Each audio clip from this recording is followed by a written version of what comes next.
Okay, let us start with a prayer. Om Gananantva Ganapatim Havamahe Kavim Kavinamupamashravastamam Jyeshtarajam Brahmanam Brahmanaspata Anasharvanotibhis Sridasadanam. Om Shri Mahaganadhipataye Namah. Om Vrishabham Charshaninam Vishwarupamadabhyam Brahaspatim Varenyam. Om Tadvishno Paramam Padam Sada Bashyanti Suraya Divi Vachakshuratatam. Om Shlim Dhrim Jyotirbrahmaya Namah. Om Am Hrim Shrim Klim Hasau Jagat Prasutyai Namah. Can everybody repeat after me? Hare Ramakrishna 3 times. Om Hare Ramakrishna, Hare Ramakrishna, Hare Ramakrishna. Okay. Unfortunately, last class by Sanjay ji, I could not record it in this MP3 recorder, but Kiran had a computer and he recorded on his laptop, and the recording came out quite good. So he uploaded it. I just have to put a link to that in the main page. So I'll do that hopefully today. So in the last class, Sanjay ji, how many of you were not here for the last class? Yeah, okay, most of you were. So Sanjay ji talked about Charakarakas, a new concept called Charakarakas. So in the second half of today's class, I will be continuing that discussion. I will be talking about Charakarakas, especially Atmakaraka. But for the first hour, I will go through some other examples, some more examples of what we have been doing. And for the benefit of those who came newly, those who did not listen to the MP3 so far, I will just quickly in 5 minutes summarize whatever we have learned so far. And it's a good idea, even if you understand it, it's a good idea to keep revisiting the basics again and again. So one basic I taught is the signs. Signs stands for inanimate things. Signs are just circumstances. They are just situations. They don't have any life force driving them. They don't have any consciousness associated with them. The consciousness or the life force or the intelligence, the animate being, is only represented by planets. So planets show the animate part of this creation, and houses and signs show the inanimate part of this creation. So if you talk about a particular place like Boston or a particular circumstance in your life, all those things are shown only by signs and houses. That is principle number 1, house versus house lord. House lords are consciousness driving the house matter, whereas houses are just situations, circumstances. That is principle number 1. And then principle number 2 is I define Arudha Padas of houses. So that is, if you are talking about a particular house, for example, Lagna is your very existence. First house shows the very existence of whatever reference you are taking. So if you are taking Lagna as a reference, it shows your very existence. If you take Chandra Lagna, that shows your mind, your mental outlook. So various Lagnas, for example, if you take Surya Lagna, it shows your Atma. But all these Lagnas, when you take the house itself, it is something that you can't perceive. It is, when I say your very existence, how can anybody perceive your existence? Or when I say your abilities, can anybody perceive your abilities? They are hidden. We don't really see them. What I see as your existence is something that is rising in this material world. When I say Kiran, I have an image of Kiran, a person with a beard, with lot of hair. I have a particular image. So that bodily image is also a manifestation in this world. And secondly, I have another image, an intelligent person, somebody who finds bugs in other people's code, or whatever it is. I have a particular image about a person. That image is something that is very clear, that is very perceivable. So that image I have, which is not just the body, it is body as well as various attributes of your existence. All those images that I have in my mind and various people around you have in their minds, those are seen from Arudha Lagna. Arudha Lagna is out of your existence, out of your Lagna, what rises materially in such a way that people can perceive it. So the image that people have of you is from Arudha Lagna. And if you look at various houses from Arudha Lagna, they qualify that image. They show various attributes of that image. If you see the 9th from there, you see what protects that image.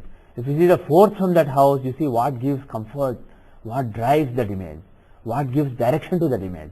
If you look at the 2nd house from Arudha Lagna, you will see what is the food of that image, what is the resource that image draws from and either grows or does not grow, but that depends on the food. If you give good food, it will grow. If you give bad food, it will sink. But the bottom line is the food that your image eats, the food that nurtures your image is from the 2nd from Arudha. Similarly, you see various houses, and we said that 3rd and 6th houses are particularly important because 3rd house is the house of initiative and 6th house is the house of overcoming obstacles. So, if you have benefits in those 2 houses, that person will be perceived as somebody who has a very soft initiative, who is very soft in overcoming obstacles. So he will be seen as he or she will be seen as a sadhu, a saintly person. On the other hand, if somebody has malefics in 3rd and 6th from Arudha, that person will be seen as a very forceful person, aggressive person, who has a lot of initiative, even to the extent of hurting somebody, who can overcome obstacles even if it means hurting other people. So 3rd and 6th from Arudha Lagna are particularly important. And the 10th is also very important. What is 10th from Arudha Lagna? That is the karma of your image. That is what you are seen to be doing. Not what you are doing, but what you are seen by the world to be doing is from the 10th from Arudha Lagna. And the 9th is very important. 9th from Arudha Lagna is the protection. That is the dharma of your image. 9th is the house of dharma. And as far as image is concerned, there is only one dharma, protect it. So 9th from Arudha Lagna is the protection of your image. So if there is a good planet there, it will protect your image. If there is a bad planet, the protection is withdrawn. You will suffer. Your image will take a big blow during such a time. So Arudha Lagna is very important. And the second thing, and another thing that I thought is the Arudha Padas. If you take the Arudha of various houses, for example here, Arudha Lagna is here, AL, in this chart. By the way, this is in Telugu. Okay. They'll make the font a little bigger. Can everybody read this, or is it too small? Okay. Okay. Okay, good. So, if you see A4 is here, that is the Arudha of the 4th house. So, what I said is, Arudha of any house is that which manifests materially from that house matter. So, if you for example say 4th house stands for comfort from vehicles, let's say. What is my comfort from vehicles? It's undefined. I mean, you can't perceive how happy I am with my car. Nobody can perceive it. But people can perceive what car I have. Whether I have a bicycle or a scooter or a car, what kind of car, is it a BMW car or is it a Hyundai car, people can perceive that. So, whatever rises materially in this world, that from the 4th house matter, that can be seen from A4. So, A4 can show one's vehicles, the kind of vehicles one wants, the kind of luxurious items one has. So, these are things that you can put on a table or put on floor. These are things that you can see. Similarly, I said 5th house is abilities, the real abilities of a person. 5th from Arudha Lagna is the perceived abilities of a person, and A5 is the actual manifestations of his abilities. Like a score, somebody went for a particular exam, let's say SAT, and I don't know what are the scores in SAT like. Are they 1600 based, or if it's 1600 based, if somebody has 1500 out of 1600, then that particular score is a tangible thing. So those things. Similarly, if somebody has won an award or somebody topped his university, so that university topper distinction, all those things, or somebody failed an examination, he may be really a very smart person. Later he may win Nobel Prize in something, but still if he passed if he failed an examination, that failure in a particular examination, that is from A5. A5 is the tangible manifestation. Note the word tangible. It is something. If I say he is able or unable to do something, it's not tangible. But if I say he failed in this examination, he passed this examination, he aced this examination, he stood first, he stood second, all these things are tangible things. So any tangible manifestation of the 5th house matter is from A5, and tangible manifestation of 4th house matter is from A4. And this UL that you see here is the Arudha Pada of the 12th house. And I said in a previous class that it shows marriage of the person. So it shows marriage, what kind of spouse one has, what kind of background the spouse has, what is the impact of the spouse on one's life. All those things are seen from Upada. And another basic principle that I have taught is the divisional charts. There are various divisional charts for seeing various matters. Navamsha for spouse and dharma, Dashamsha for career, D24 for learning, D20 for spiritual matters, and so on. And I said D60 is a very important chart. It's very risky to use because Lagna changes every 2 minutes. But I said that that is the actual chart which shows the karma that you have to experience. What kind of karma is in store for you based on what you did in the past life. So if suppose I have a particular karma of being taken revenge for something that I did to somebody in past life. So that is fixed from the Shashtamsha. Somebody will take revenge. I did something bad to somebody, they will take their revenge. How will it happen? Will I be cheated in money matters? Will my wife walk out on me? Will I be laid off at my work and not able to find job for a couple of years? How exactly it will happen? That you see from all these Rasi, D24, Navamsha, Dashamsha, various charts. So in other words, all these divisional charts, including Rasi chart, they are just a medium through which that karma is discharged. If you see that particular planet which is showing a bad karma, if you see that planet in the 6th house from Lagna in the Rasi chart, maybe it will be through disease or maybe through an enemy that the revenge will be taken. If the planet is badly placed in Navamsha, for example, that planet is the 7th lord in 6th house in Navamsha, 7th lord is marriage, 6th house is break of marriage, so maybe that revenge will be taken through a break in marriage. Similarly, if somebody has that planet in the 8th house in Dashamsha, maybe that revenge will come through a long layoff. So similarly, you see various divisional charts to find out how exactly it will happen, but what happens is from Shashtamsha alone. Even though in most practical situations when people ask readings from us, we don't really have the time to rectify that chart accurately. So we just take a chance by not rectifying the chart and just look at Rasi, Dashamsha, etc. and we give readings. But what Parashara said is, he said everything should be seen from that chart, the Shashtamsha chart. And when he gave strength to various divisional charts in defining the overall strength of a particular planet in a particular chart, he said, look at this chart, look at this chart. He defined all the charts and he defined the strength of the cumulative strength of the planet as a sum of the strengths in various vargas. And there, Shashtamsha gets higher strength than Rasi and Navamsha combined. If you take Rasi strength and Navamsha strength of the planet and add it together, that is actually less than the contribution you get from Shashtamsha. So that is the importance. Shashtamsha is a very important chart, but again, use it only when you are completely confident. And another important thing that I taught is in Shashtamsha, when you go to Shashtamsha, Arudhas don't have a meaning. Arudha is manifestation. And Shashtamsha is the chart that shows the karma you are carrying. So when you talk about, this is not a physical or mental or subconscious level chart.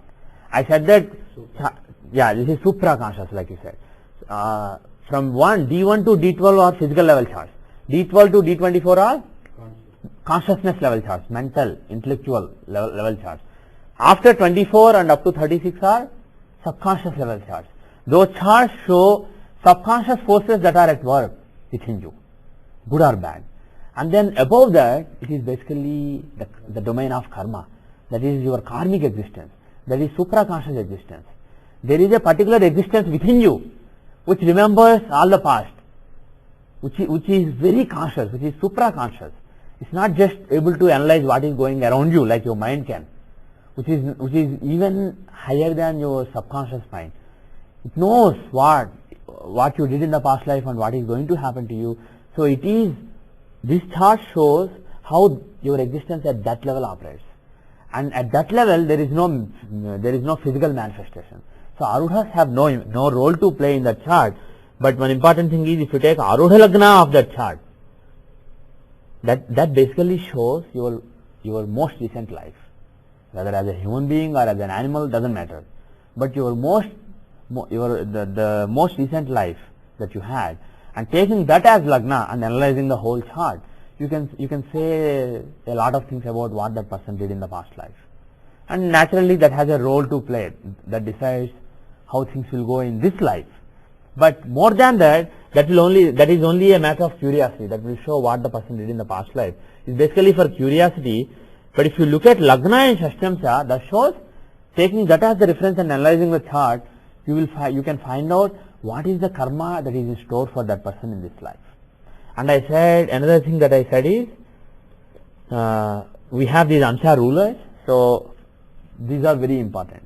When Parashara defined various divisional charts, if you look at that whole chapter, 80% of the words in that chapter were spent defining these deities, the Dashamsha deities, Siddhamsha deities, Saptamsha deities. So Parashara spent so many words, not just defining the Rashis occupied by various planets in various divisions, but the gods who rule those divisions. So clearly that has a role to play. Otherwise Parashara, somebody like Parashara who uses his words very, very, very carefully, he does not even use one extra word except cha, tu, etc. He does not use even one extra word in his poem, in his verses, and he spent so many words. So this definitely has a meaning. And as far as Dashamsha is concerned, I went through it in detail in a previous class. I tried to apply it in charts. Then you will understand it even more. And another important basic that I covered so far, I'm just for those who came late, I'm just doing a quick review of whatever I have done so far for those who joined newly. So another important concept that I introduced is Naisargika Karakas. For every matter, there is a Karaka. For marriage, who is the Karaka? Venus. Naisargika Karaka is always Venus.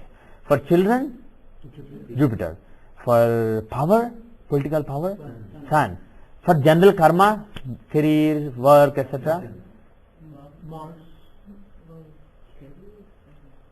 The Karaka of the 10th house as given by Parashara is Mercury. Mercury is the general Karaka for career. But depending on the kind of career you are talking about, if it's an intellectual career or if it's a trading kind of career, it's Mercury. If it's a hard work, labor kind of career, it is Saturn. If it is a career in terrorism, then it is Ketu. Actually, both are terrorists. Rahu and Ketu both can show a terrorist. Ketu does not have a head and Rahu has head. So Rahu shows all the top people, basically all the brains in a terrorist organization, and Ketu will show brainless people who just go and do it. Oh, pardon me? The soldiers, foot soldiers, yeah, the headless foot soldiers. So Rahu and Ketu both can show activities like terrorism. If you talk about politicians, who is the Karaka? Sun. If you talk about bureaucrats who are working with, pardon me? Moon. Moon shows the Amatyas, the ministers, the bureaucrats, etc. And actual people who enjoy the power, they are Sun. And police kind of career, Mars. So there are various Karakas. Even if somebody is not a police, as far as your career is concerned, the initiative and drive you show in your career, further Karaka is Mars. So even if you are not a policeman, Mars is still an important Karaka in your Dashamsha. So every planet is Karaka for something or the other. But in general for career, it is Mercury. Now the concept that I taught is, I gave you an analogy so that this can be easily remembered. The analogy I gave is Karaka, Naisargika Karaka is like a project manager. If getting children or getting somebody married is seen as a project, then the project manager for that project is the Naisargika Karaka. He is finally the one who is responsible for making that happen. Other people will only cooperate, but he is the one who is accountable for that. So Naisargika Karaka is like a project manager. And then the planets who are in that particular house, suppose you are talking about 7th house, marriage, the planets who are in that house are basically like people who are in that project. And then planets who have a Rashi Drishti on that house, they are like people who have a role to play and people who have a permanent influence. And when I say permanent influence, it doesn't mean they are more important than other planets. Like in the example I gave, there may be a project and there may be a typist who comes for all the project meetings and takes notes and sends out mail even without understanding anything. She may just take notes and send the news of the meeting, project meeting, to all the project members. So she always has a role to play. Maybe not a crucial role, but she always has a role to play. So Rashi Drishti is analogous to that. Any planet that has a Rashi Drishti on a house, it has a particular role to play always. It is irrespective of the dashas. And then Graha Drishti, the planetary aspect, that is analogous to desire to work in a project. If a planet has Graha Drishti on a house, on let's say somebody's 7th house, The planet wants to get you married. Actually, that's a wrong way to say it. The planet wants to influence your marriage. It has a desire to play a role in the project called getting somebody married. When I say desire, the desire may be good or bad depending on the nature of that planet. Whether that planet is good for that marriage or not. If, it may be, for example, 6th Lord or 8th Lord. It may be a bad house Lord. If the 6th Lord of fighting or 6th Lord of break of marriage wants to play a role, has a desire to play a role in marriage, maybe he doesn't want you to get married. So what I said originally, any planet having Grahadrishti on the 7th house wants to get you married. That is wrong. It wants to play a role. It desires to play a role in the project called your marriage, either positively or negatively. That you have to judge. So that is Grahadrishti. And finally Argala, that is the most crucial thing.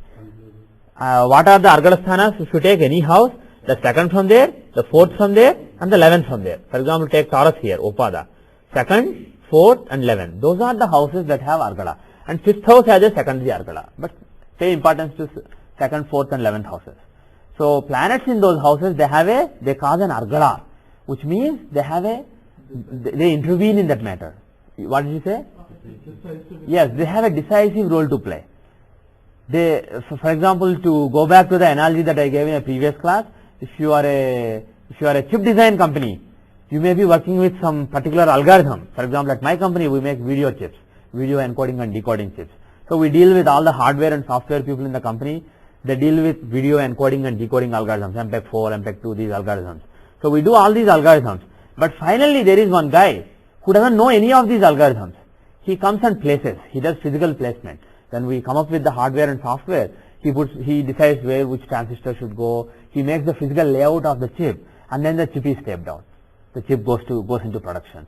So that guy doesn't understand the whole business, but still he has a conclusive role to play. He intervenes in this project, and without him the project is not over.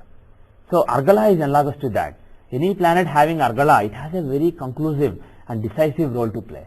And when will it play? Based on the dashas, when its time comes. So for Argala and Grahadrishti, the fructification depends on the dashas and under dashas. Also Gochara, transits. But we will not do transits for another month or so.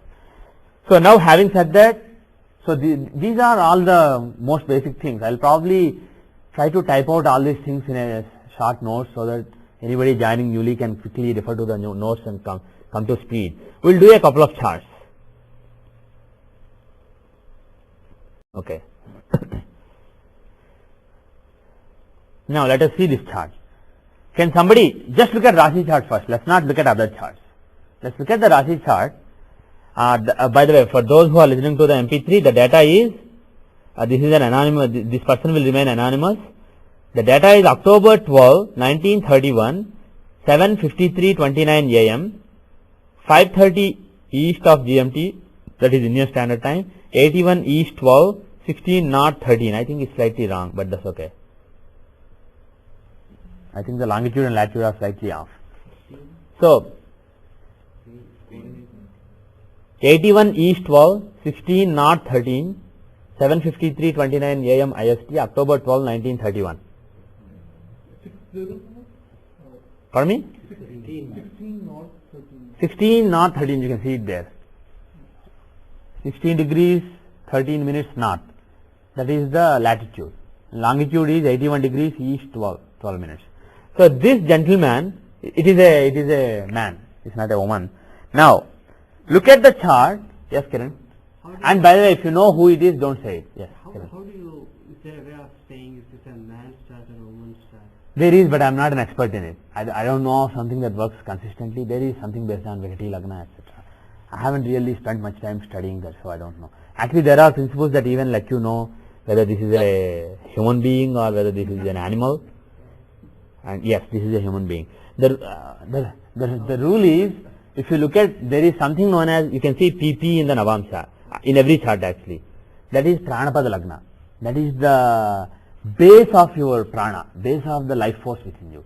So that Pranapada Lagna, Pranapada means prana's foot, the foothold, the basis on which your prana stands. So that Pranapada Lagna in Navamsha is very important. And the rule is, moon should be either in a trine or 7 from that Pranapada Lagna.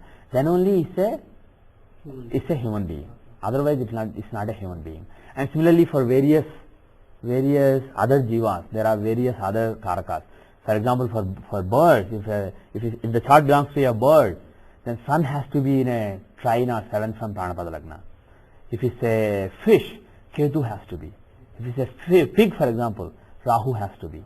Similarly, if it's a horse, can somebody take a guess? For horse.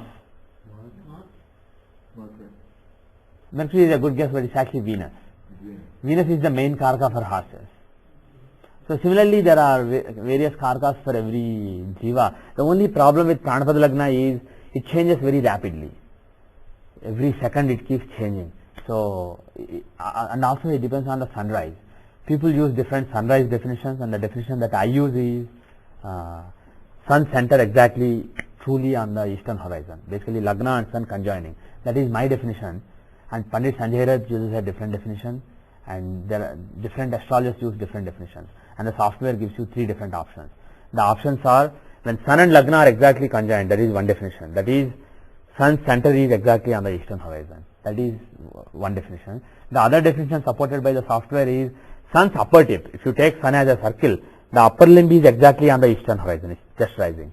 So that is one definition. The third definition is sun is actually below the eastern horizon, but because of the diffraction of the rays, you will see the ray. You will physically see sun's ray, but he is still below the horizon. The problem with that definition is if there are clouds or if there is something, you will not be able to see. Basically, the diffraction angle depends on the temperature, the pressure, atmospheric pressure, etc. So the time depends on so many other variables apart from planetary motions. And we don't even know if the influence planets have on us is due to the light they have or due to something else that we don't perceive yet. So we don't really know. But to me, that definition looks a bit arbitrary. But unfortunately, Pandit Sanjay Rath uses that definition, the one based on the diffraction of light. And the definition I advise, based on various rectifications I have done, the definition that will give you smooth results, in my opinion, is taking center, exact conjunction of sun and Lagna. So in any case, using that definition. That is in Navamsha, you said. Pranapada. Yeah, Pranapada in Navamsha. Navamsha. Yeah. Moon should be in trine or 7. Right. If you look at, I'll just show you something. Look at Pranapada Lagna. Moon for human beings. 21 Leo 15, right? That is where Pranapada Lagna is. Now I'll just show you something. I'll just add 1 minute to this. I'll make 53 into 54. See what it changes to. Where was it earlier? 21 degrees, right? See, 1 minute I added, it changed by 5 degrees. That is almost 2 signs in Navamsha. So that is the thing with Pranapada Lagna. It just keeps changing so fast. And it is so sensitive to the sunrise time. If you use different definitions of sunrise, the actual time of sunrise will change by 5 minutes or even 10 minutes. So because of that, Pranapada will complete a couple of rounds around the Navamsha, around the whole zodiac. So it's so sensitive. So you have to be very careful when you use it. Now let me change back the time. Okay, change back the time. Okay. So anyway, assuming that this rectification is accurate and assuming that all the settings like sunrise setting, etc. are accurate, this person is a human being. But anyway, this is the rule for deciding human beings, and for deciding the sex, there are rules, but I am not proficient in those. Then he is in, Rahu is also in the... Yes. It doesn't mean only moon. Always there will be so many planets in trines. But moon definitely has to be in a trine for it to be a human being. Otherwise, it's not a human being. If that moon is weak, maybe even if there is moon, it may not be a human being. So there is more to it, but this is basically a necessary condition, not necessarily a sufficient condition. Okay, now what I want you to tell me is just have a cursory glance at the chart and say some basic things that come to your mind. Or to drive, let me ask one question. Do you think this person is spiritual or not?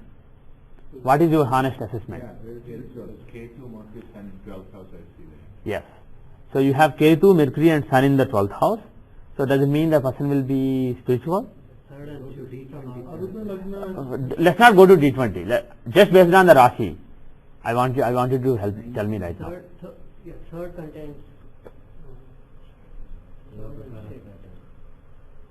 Oh, you are looking from Arudha Lagna? I did not ask you whether he is considered to be a saint or a very forceful materialistic person. I did not ask about that. We will come to that later. What I asked is, inherently, is he a spiritual, very spiritual person or not? Spirituality is what are the moksha trikonas? Fourth house is the house, 4th, 8th and 12th are the moksha trikonas. Fourth house is the house of direction, gati. So the comfort that you have will direct you. It will give a direction to the journey of your soul. So fourth house is the house of gati, direction. And then 8th house is the house of tapasya, tapas, sadhana. And 12th house is the house of being free, being liberated. So here, if you look at the moksha trikonas, the 12th house really dominates. Who is the karaka for moksha? Ketu. Excuse me. Ketu is the karaka for moksha. Where is he? He is placed in the 12th house. Usually when you see Ketu in the 12th house, you can say that person will be spiritual. But again, it depends on what kind of karma that Ketu is carrying. Maybe he is carrying a very terrible karma. So to see that, look at the karma carried by Ketu. D60 Amsha will show what kind of karma from past life Ketu is carrying. Each planet will carry a different kind of karma. One planet may be carrying a bad karma with it to this life. One planet may be carrying a very good karma. Look at Ketu. What karma? He is carrying Sudhamsha. What does Sudha mean? Okay, it's good. Okay. So Sudhamsha. Sudha is, it's a few, one meaning is moonlight. Sudha means, another meaning is Amruta, nectar. So there are various meanings. But basically Sudha shows, Ketu being in Sudhamsha shows that as far as moksha and moksha related matters are concerned, the karma that Ketu is carrying from past lives is something of purity. So when Ketu, the moksha karaka, is carrying very pure karma, pure spiritual karma from past lives, past several lives, and he is placed in the 12th house with the 12th lord.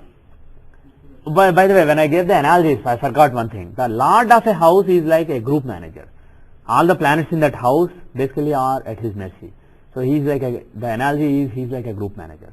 So if somebody has a desire to work on a project, the desire may or may not fructify based on the relationship he has with his boss, group manager, the dispositor, and the relationship he has with the program manager, and the relationship between the program manager and the group manager. So we'll see an example of that later, but that completes the analogy. And coming back to this example, the lord of that house and the karaka, this is like program manager and the group manager are actively working in that project.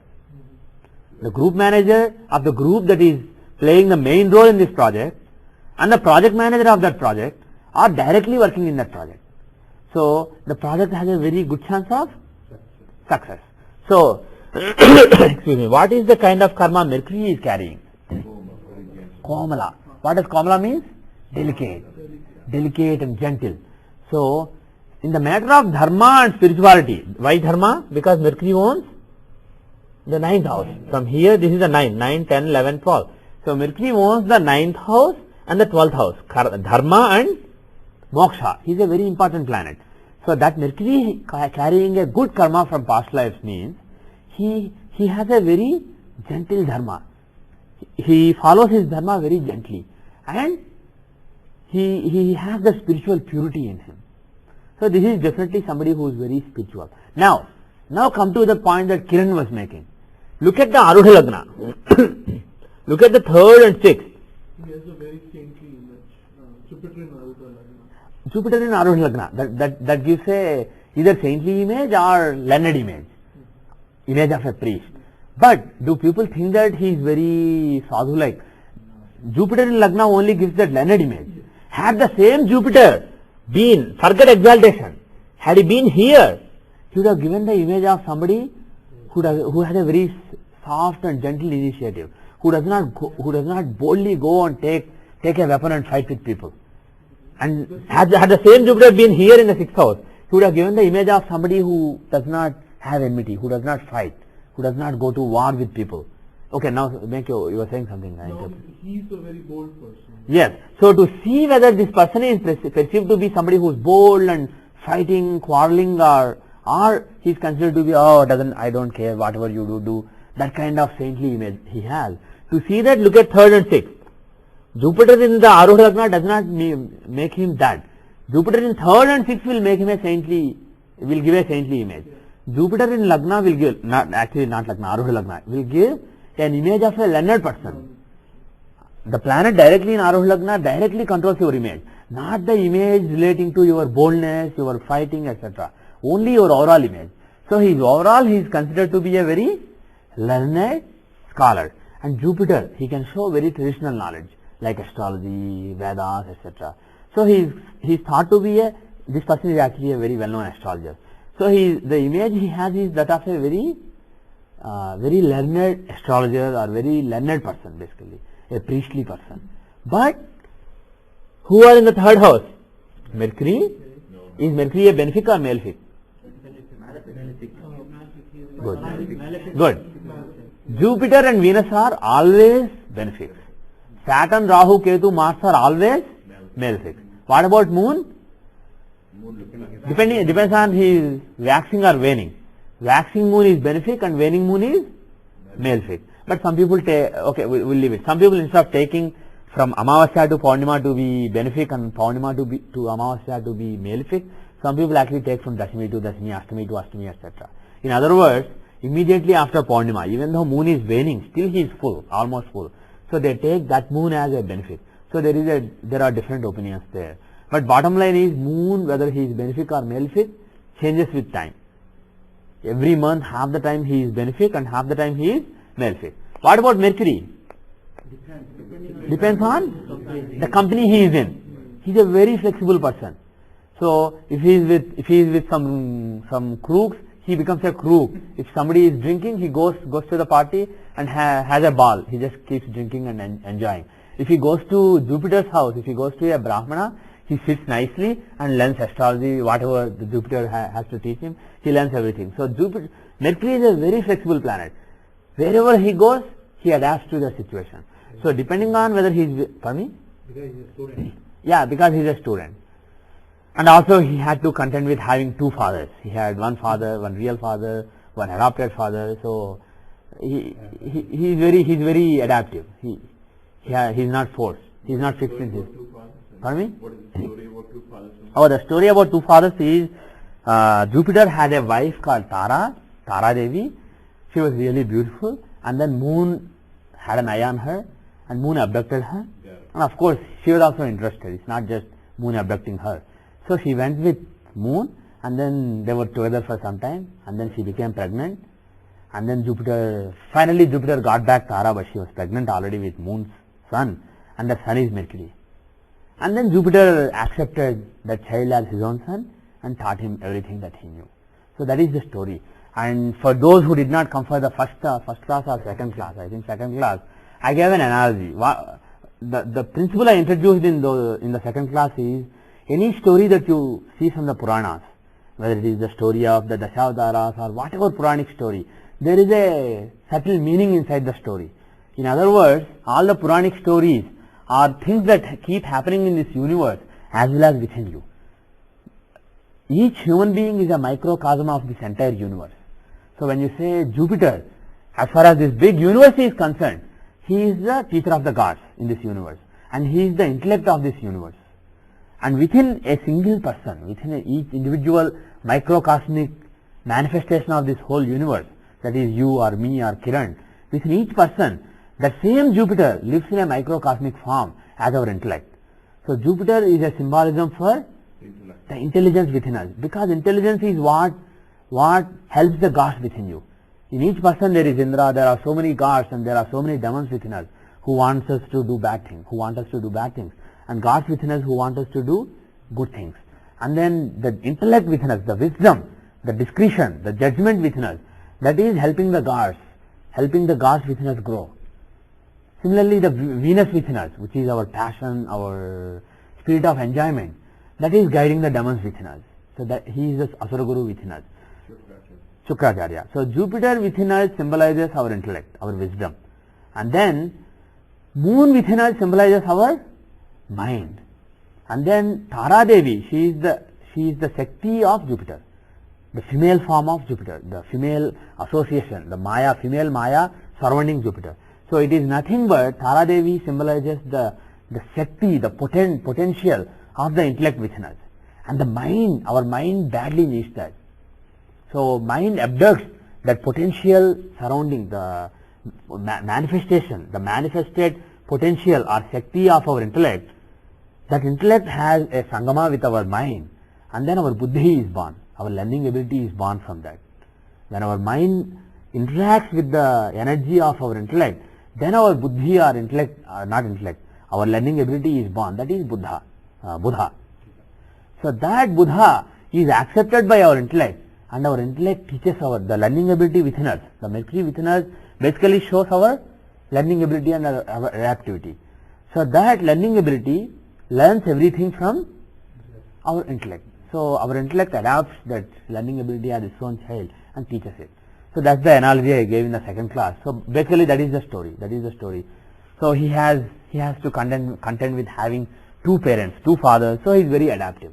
So Mercury, when I ask you, is Mercury a benefic or malefic? A lot of people make that mistake. They think Mercury is a benefic. That is not true. He is either benefic or malefic. What about here? He is with Sun and Ketu.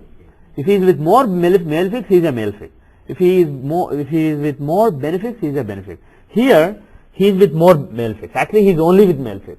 So Mercury is a first rank malefic in this. Actually, I shouldn't say first rank, second rank malefic here. Ketu is the first rank malefic here. And Mercury and Sun they are second rank malefics. So these three planets show this person has lot of strong determination, very bold. If he wants to do something, he will boldly take a weapon and go. He has the drive within him. And some people, they take weapon, but when they go to war, they don't want to kill somebody, they just come back. So that is seen from the sixth house. Third house is your ability to take a weapon. Basically, this is the drive, what drives you. And then after that drive, whether you can actually go and kill enemies, whether you can overcome the obstacles, that is seen from the sixth from Arudha. So sixth has Shani.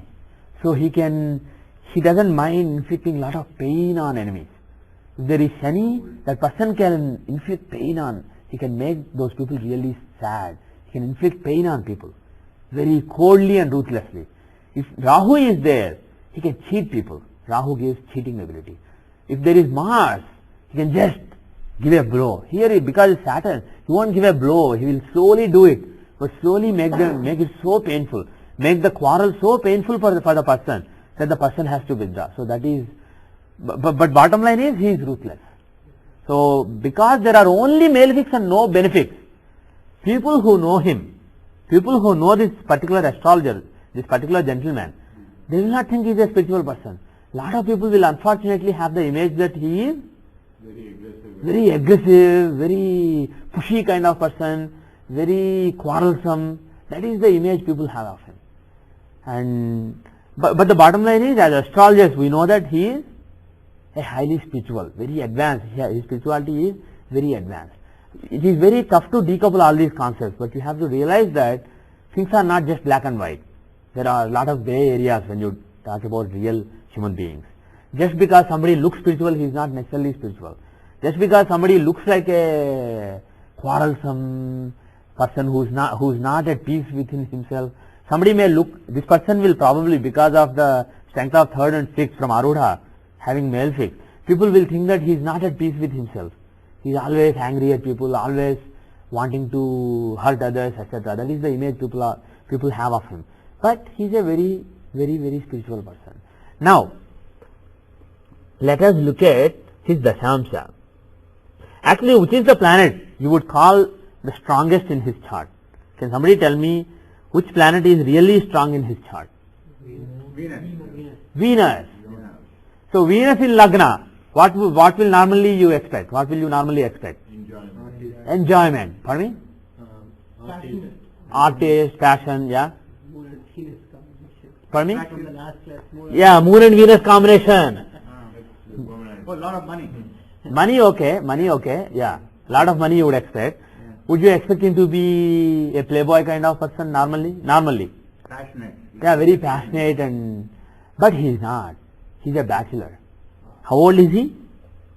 71. He was born in 31. So he is 73 years old, 72 years old right now. But he has been a bachelor throughout his life. He never married. So what is the problem with Venus? What is the karma Venus is carrying from past life? Venus in Lagna is in Kulagramsa. What does Kulagna mean? Breaking the family. destroying the family. So this person basically did not carry his family forward. He did not. That Venus gives sexual pleasures, sensual pleasures, etc. So that Venus being in Kulagramsa, even though he is in Lagna, that shows that this person may choose to not marry and may choose to stop his lineage with him. So this person did not marry because of the karma that Venus is carrying from the past life. Even though Venus is in Lagna, this person did not marry. And of course, you can also look at Navamsa to get a clearer picture about marriage. Just Venus being in Lagna in Kulagramsa is not sufficient. That is only an indication, but it is not really sufficient. So you can look at the other things. I did not see the Navamsa. Let me see. Yeah. Okay. Navamsa. See, what about Navamsa? Lord of Sevens is in the 8th house. Yeah. And That is one bad indication. Look at the Lagna. Navamsa Lagna. Who is in Navamsa Lagna? So the main planet who drives his dharma is Ketu. Ketu is the one who drives his dharma mainly. And Ketu shows detachment. So detachment is basically the core of his dharma. So that is one reason. And the other reason is 8th house has moon in 7th house. Moon in 7th house is okay. But moon afflicted by Rahu. That too, what is Rahu here? Is there something special about him in this chart? Rahu? Okay, what is special about 11th Lord for a Chara Rasi, Chara Lagna? Lagna is a mobile sign. What is special about 11th sign? Badhaka. For Chara Rasis, 11th house is Badhakasthana. For Sthira Rasis, 9th house is Badhakasthana. For Diswabhava Rasis, 7th house is Badhakasthana. So Rahu is the Badhakesh. So Badhakasthana Lord is in the 7th house, eclipsing moon. The planet. What does moon own? The house of comfort. So the house of comfort and happiness and harmony. That moon is in the 7th house of relationship, eclipsed by Badhakesh Rahu. So 7th house and 4th house are badly afflicted. And more importantly, the 7th Lord Venus is 8th house. He is in the Maranasthana. 2nd house is not Maranakaraka, just Maranasthana. Marakasthana. 2nd and 7th houses are Marakasthanas. So if the Lord of a house is in the 2nd from itself, that house is not good for that house. He is basically in the Marakasthana from there. So because of these reasons, and I would say more than all these reasons, Ketu in Lagna carrying such good karma with him that takes him so towards moksha and spirituality that the person may not be interested in the regular dharmic life. And if you look at the Dashamsa of this person, D10. Now, what kind of career will he have? I mean, first, before saying what kind of career, let's say if he has a good career or bad career. Or in other words, the karma of the planets who are important for his career, the karma carried by them from the past life, is it good or bad? What kind of karma? So, what is the house for karma? 10th house. So, look at the Dashamsa chart, Vrishabha, Taurus rises, and the 10th house has Rahu in it. And who are the lords of that house? Rahu and Saturn. So, there are two lords. So, one lord is Rahu, the other lord is Saturn. So, what kind of career does Rahu give? Research. Yes, Rahu can give research, yeah. Occult and... Isn't Shani stronger because he is one more planet? Pardon me? For the lordship of Aquarius, Yeah. isn't Yes, Shani is stronger, but I am just looking at both the planets. okay. I am just looking at both the planets. What kind of career will Rahu give? Occult, yeah. Deep into something. Occult. But as far as occult is concerned, let's look at Dashamsa rulerships now. He's in Kubera. Okay, you already changed. Okay, good. I just now changed, so everybody will get a chance to see. Like he said, Rahu is in Kuberamsa. He is in a Dashamsa ruled by Kubera. What does Dashamsa ruled by Kubera show? Money, making money. So the focus of Rahu is money. So Rahu gives some occult activities, but the focus is generating money.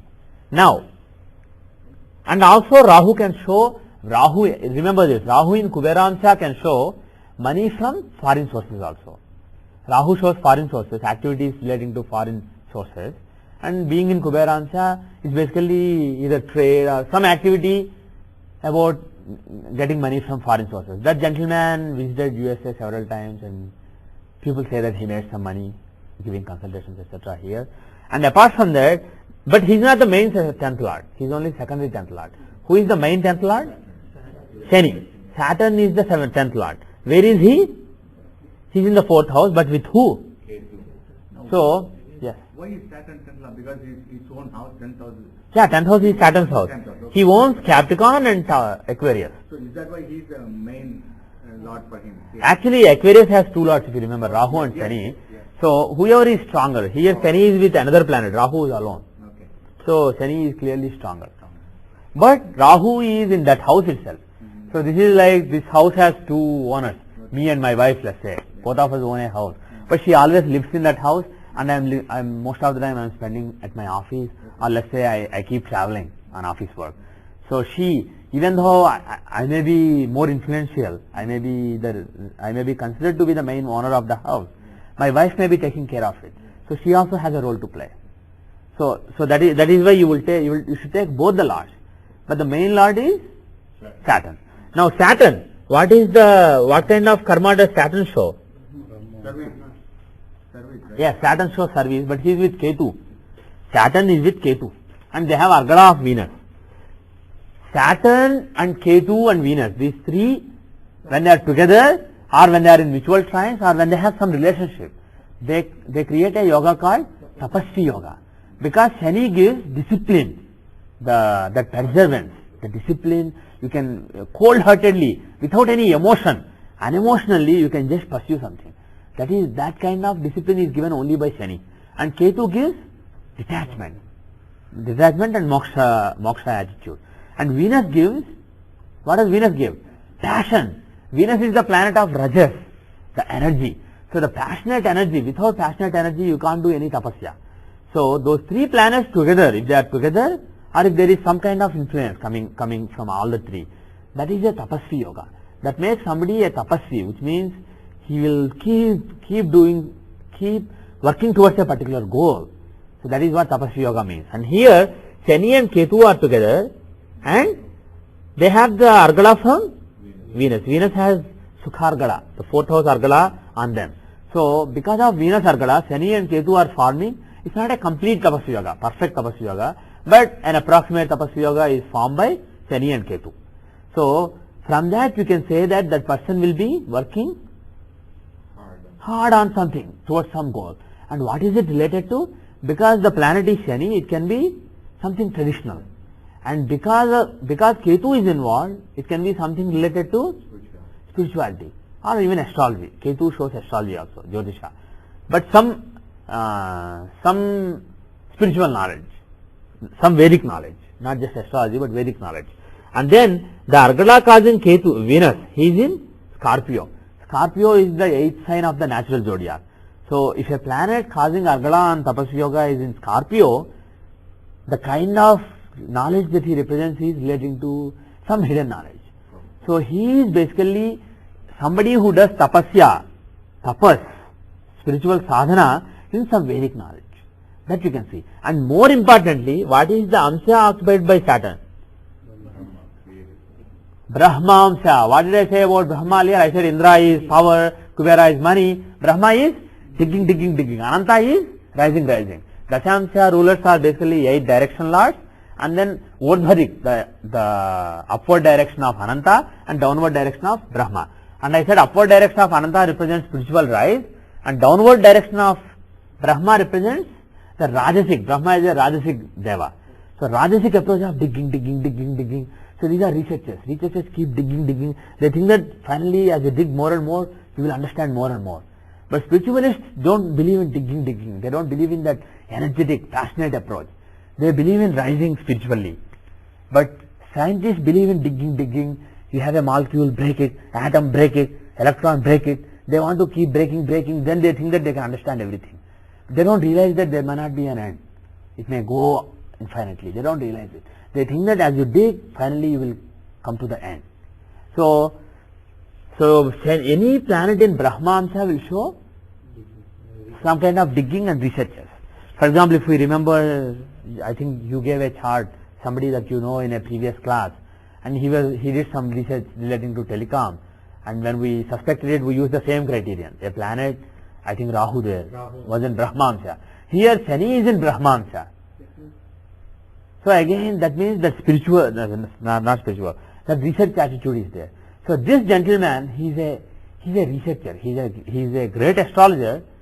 Unfortunately, some of his teachings do not match with the teachings of my parampara, my guru, and he's a big critic of my guru. He uses very bad words describing my guru in public forums, and there is some, I can say, jealousy between them.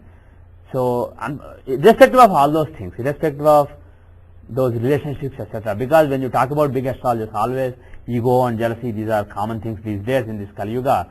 But irrespective of all those, and also another bad thing about him is he popularized some wrong knowledge.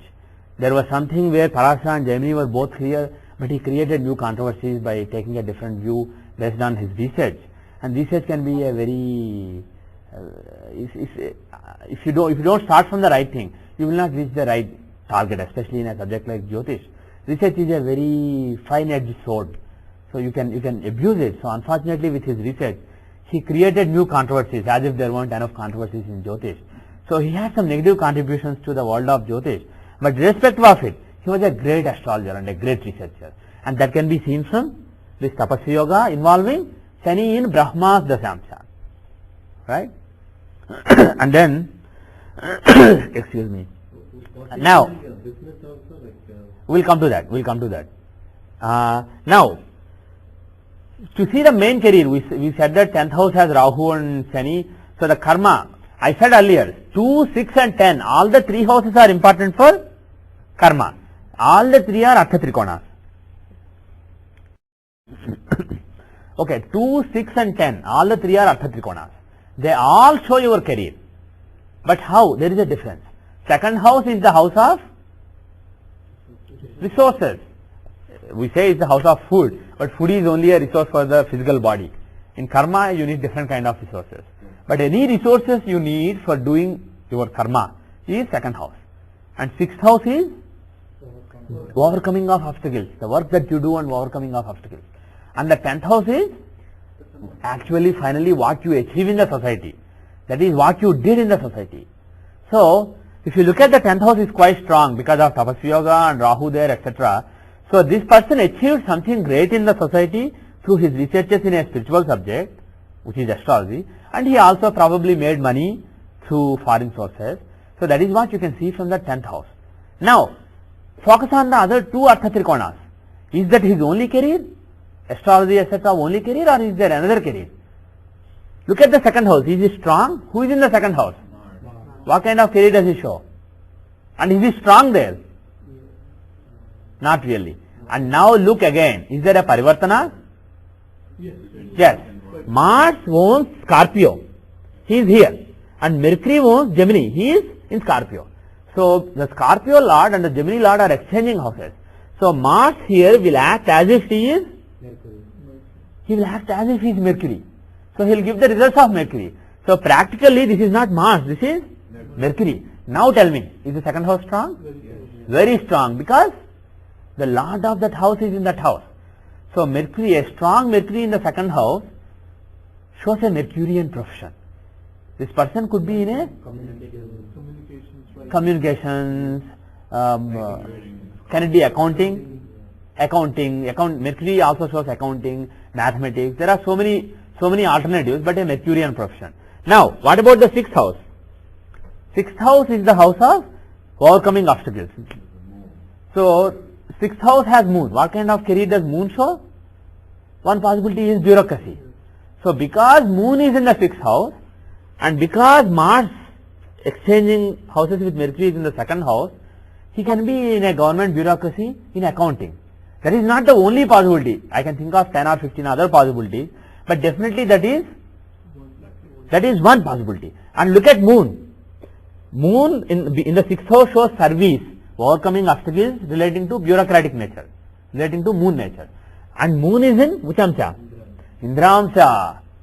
So the planet showing that particular service is in Indramsha. Do you think that he is a low-level bureaucrat or a very high-level bureaucrat? Extremely high-level bureaucrat. He was, I think he was an IAS officer or something. Pardon me? Director General. Director General of what? Yeah, some accounting and controlling, something like that.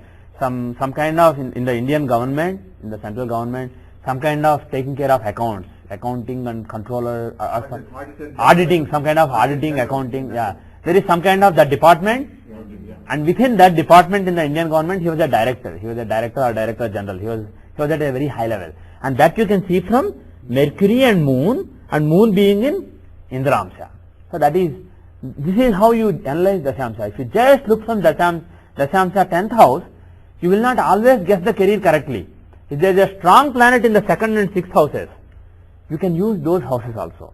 Now, the 7th house has 3 planets in it.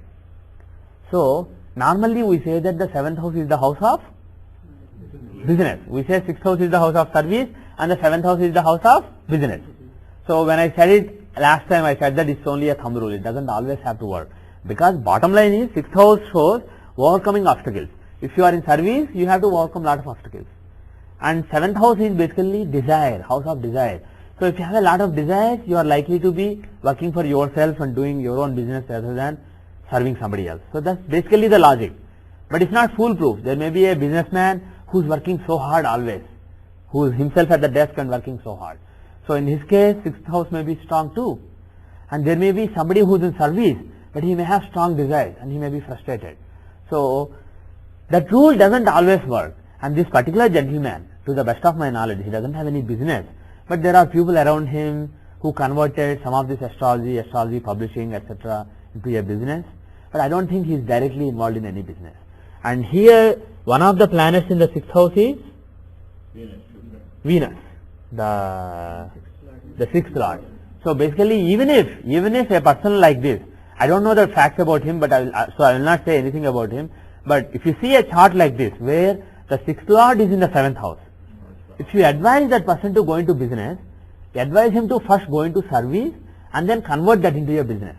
If you see the 6th lord, Venus in the 7th house, such a person will first serve, he will be in service, and then from that he will slowly branch off and have his own business. Don't tell him to start a business fresh. He has to work under somebody for some time before he takes up any business. So that is normally what you would advise. Okay, actually let us close this chart. I have a quick Yes, question. if you have a quick question, ask me. 7th house normally refers to marriage and relationships. I've heard of only 10th house for business and Yeah, career and all yeah. that. That's why I'm a little not confused, concerned, conflict. That I am saying that 10th house is not the only house of career. I see, okay. Yes, 10th house is the karma that you do. Okay. It is what you finally achieve in the society. And when you are talking about your career, somebody may not achieve anything at all. What somebody achieves may be very small, and he may be spending all his time overcoming all kinds of troubles, all kinds of obstacles in his karma. So 6th house is also important. And somebody he may be so resourceful that his resources may show his karma, what kind of line he is into. Somebody may have a great speech, or somebody may be very good at mathematics. So his career is mathematical career. His career is speech.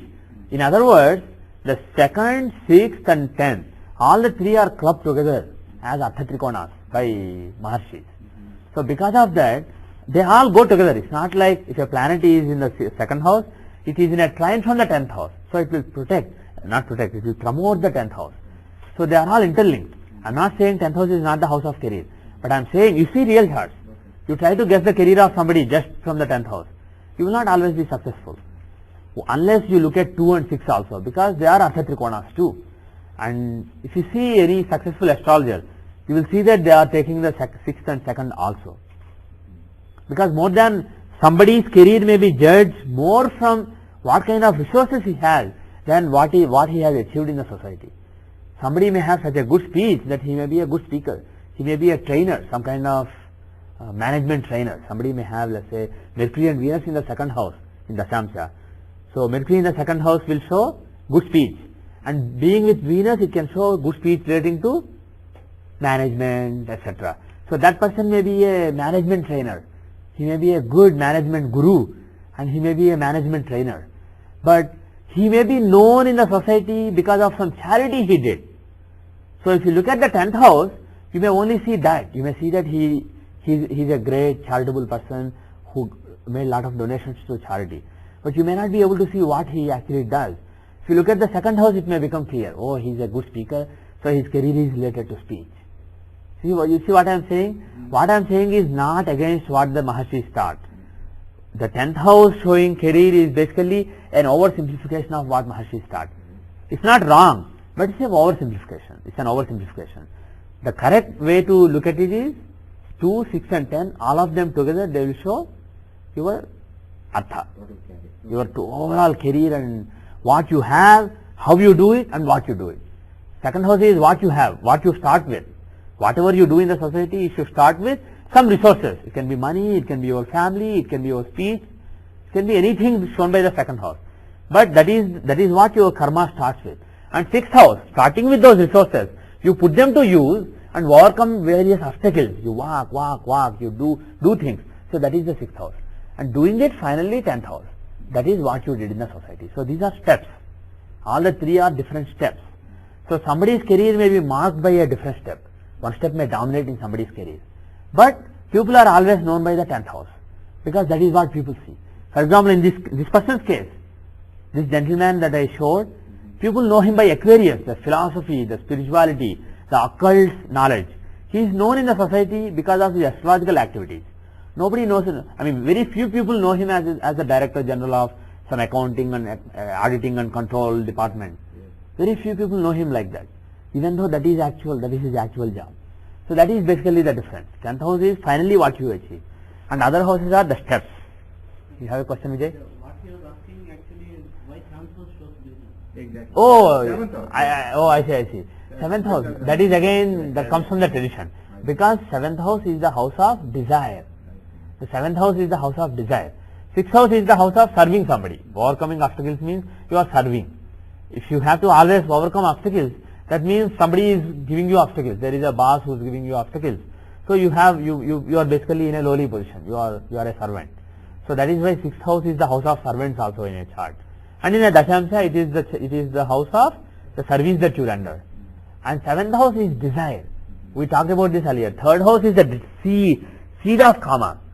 Kama Trikonas are 3, 7 and 11. 3rd house is the seed, that is your initiative, the drive within you. That is the 3rd house.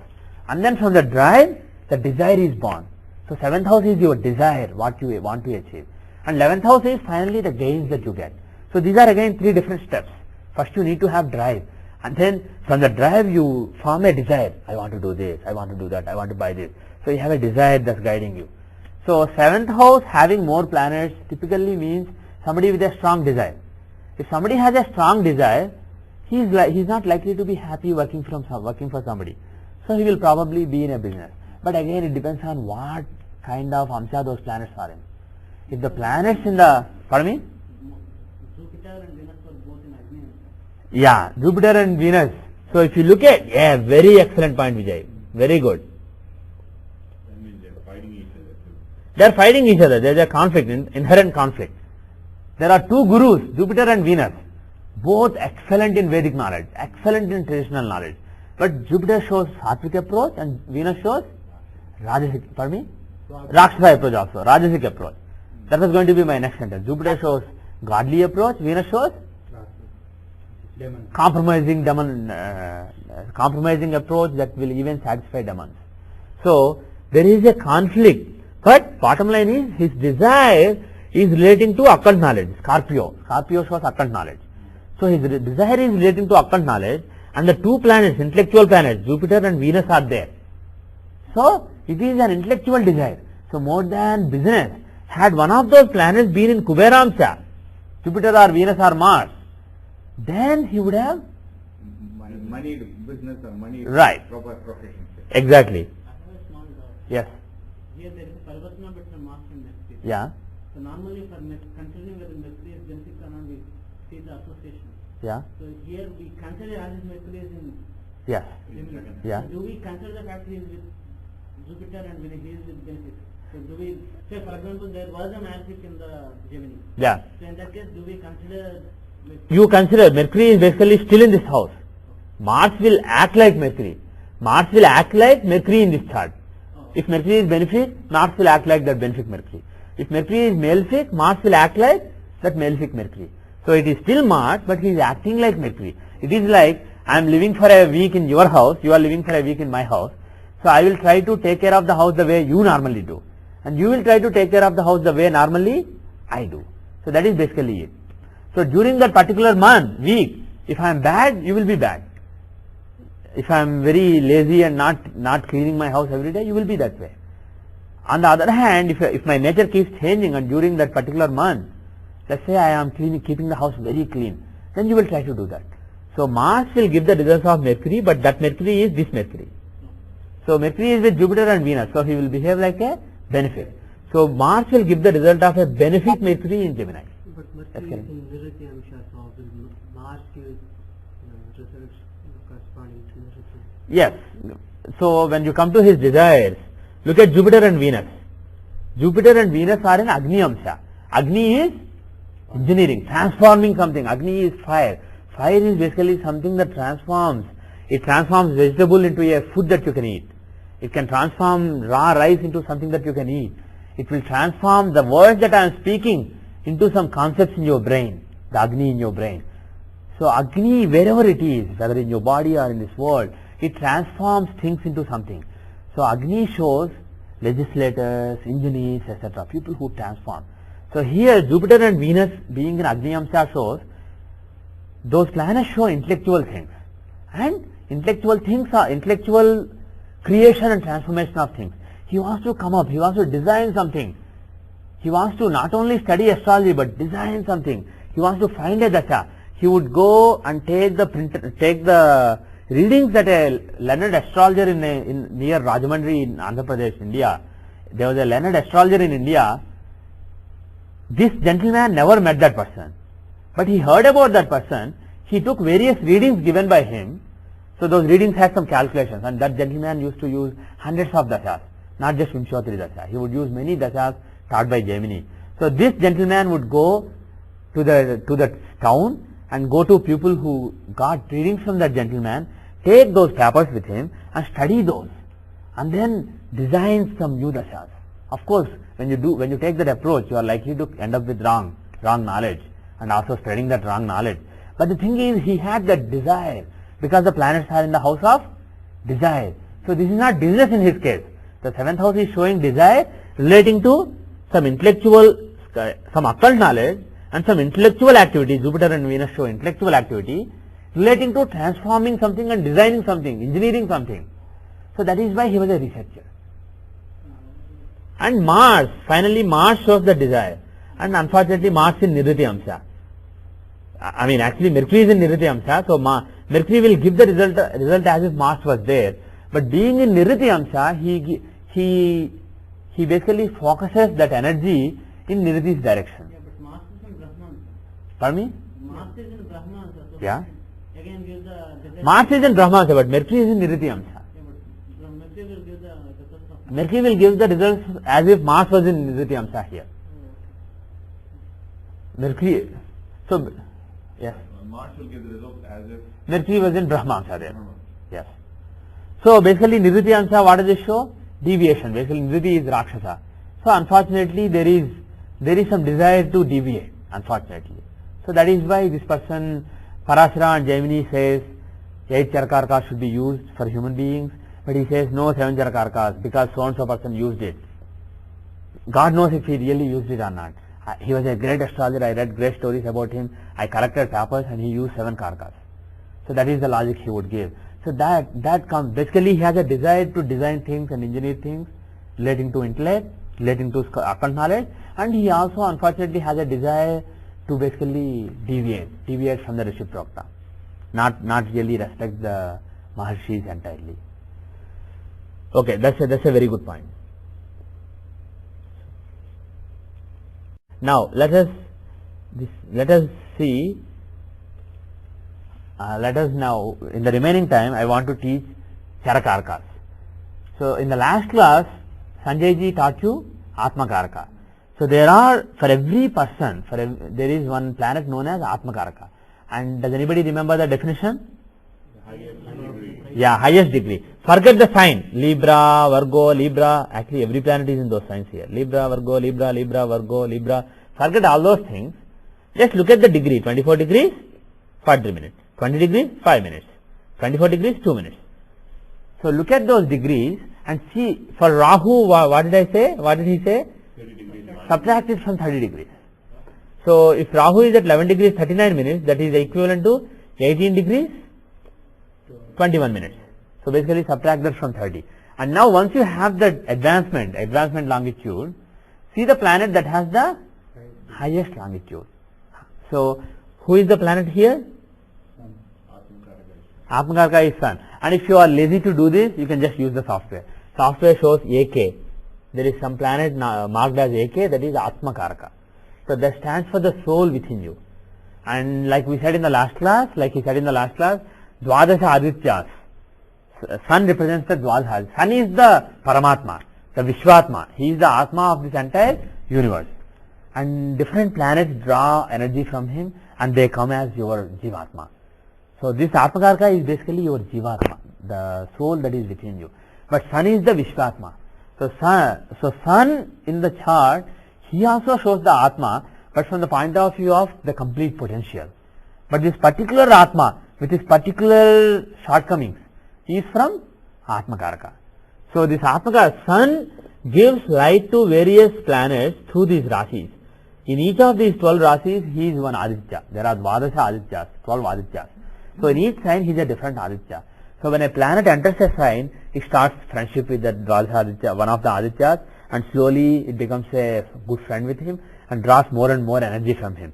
So depending on how much advanced the planet is within that sign, it draws more light from the Aditya of that Rashi. And when it leaves that sign, comes to the next sign, the process starts anew. So any planet which is senior within that sign will become the Atmakaraka. And for Rahu, he does not start from the beginning of a sign, he starts from the end of a sign. So his friendship with the Aditya is based on his advancement from the other end. That is why we subtract his longitude from 30 degrees. So these are the basics. Now, see his Atmakaraka. Actually, this is a bad example. Do you see there are 4 planets in the same degree, 25th degree. Sun at 2454, then Jupiter at 2443, Mars at 244, and 242 Mars. Saturn and Mars. I reversed it. Basically, there are 4 planets. The principle being, if 2 planets are in the same degree, even though one is advanced, if they are in the same physical degree, even though one is more advanced and becomes Atmakaraka, at a point of time in life, the planet will be removed from life and the one who is below him becomes Atmakaraka.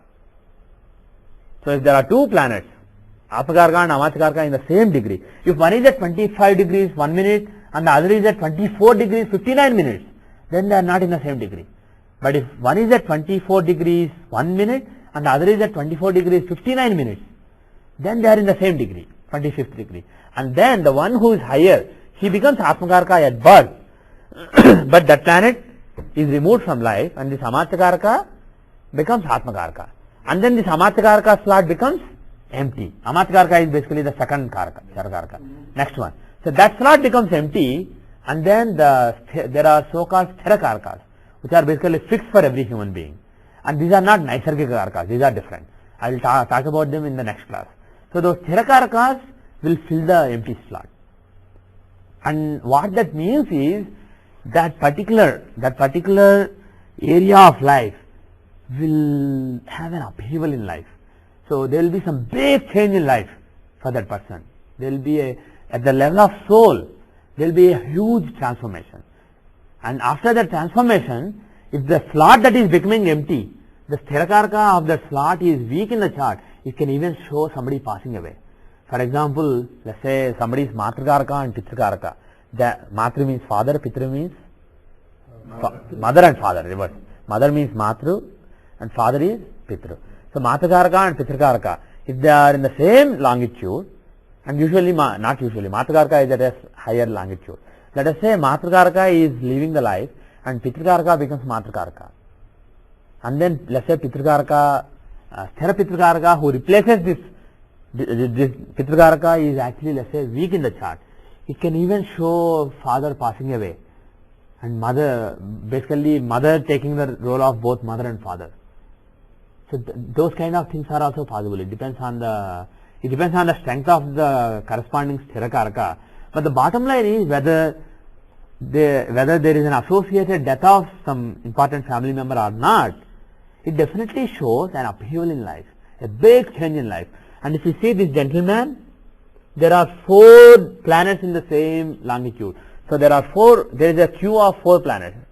So one is Atmakaraka. He goes, everybody is pushed up. He goes, everybody is pushed up. He goes, everybody is pushed up. Finally, now his Atmakaraka is, after all the changes, assuming that all the changes have taken place by now, because he is already 72 years old. At what point does the Atmakaraka shift? That is very difficult to time. There are different dashas for it. Maybe I will talk about them later, but even those dashas don't work perfectly. There are different principles. I will talk about them later, but sometimes you can time it using just Vimshottari dasha, even though it's not perfect. We will do that timing later, but it is important to know that those kind of people have a change in life. So let us forget this example. Let us take an example where things are clean. There is only one Atmakaraka. Yeah. Does he have Atmakaraka change too? Thank God he doesn't. Okay. So what Atmakaraka shows, like Sanjay ji said earlier, is it is basically why is your Atma separate from the Paramatma? Why is a Jivatma separate away from the Paramatma? Why is it not able to match back with the Paramatma? Because it has some weaknesses. Because it's basically Atma has an identity crisis. It doesn't know who it is. If it knows who it is, if it realizes who it is, it will be part of the Paramatma. The Atma separated because it has certain weakness. Certain weakness has crept into it. And once it overcomes that weakness, then it will go back and merge with the Jivatma will merge back with the Paramatma. Here, Sun said, Sun as Atmakaraka, for example, Sanjay ji said, shows what weakness? Ego. That person may have some kind of ego, ahankara. And what kind of weakness does Moon show? Vacillation, we talked about. Yeah, maybe vacillation. And also Moon shows compassion. Again, compassion, when I say compassion is a weakness, it may not ring a bell to you because you will look at it as a strength. But from the point of view of Paramatma, when you talk about if somebody is in a problem, and if you are sad about it, it is a weakness. There is nothing to be sad about. It is every Atma is basically reaping what it sows. And once that particular Atma realizes that this trouble is nothing, all this means nothing, and if it realizes who it is, that Jivatma will also match back with the Paramatma. So not realizing this and being very compassionate, being very kind, and thinking that this Maya is real, that is Moon. That is what Moon shows. Moon shows basically people with another important thing. People with Moon as Atmakaraka, they have kindness at their heart. Their conscience, the conscience that is within them is very kind. So such a person, let us say that person has Mars and Rahu in the 3rd and 6th from Arudha Lagna. He will go and fight with people. If somebody goes against him, that person will go and kill that person. But he will feel so bad about it. Internally, what is Atma? What is soul? It is your conscience. The soul is present within you as your conscience. Sometimes your mind tells you to do something, but your conscience says, maybe that's not the right thing. So the Atma, the soul within you is guiding your conscience. And of course it is being helped also by your intellect. Intellect is basically Jupiter. So Jupiter, your intellect is also helping your Atma, but Atma is like the king. So king, but still Moon is king is usually not in charge in any country. King is the boss, but it is the minister who does everything. It is the bureaucracy which does everything. And similarly your mind is doing everything, but the king is still, he says maybe that's not the right thing to do. So king is the ultimate boss, but helpless boss. So your mind is doing whatever it wants, but the king will keep reminding, maybe that's not the right thing. So your Atma will keep reminding you of what is good, what is bad, from its own perspective. So you will see that, for example, I met somebody recently who had Mars as his Atmakaraka. I asked him, he usually has a very gentle appearance. Again, based on the Aroha Lagna and the planets, he has a very gentle appearance. He is very gentle, he is very nice, he looks like a sadhu.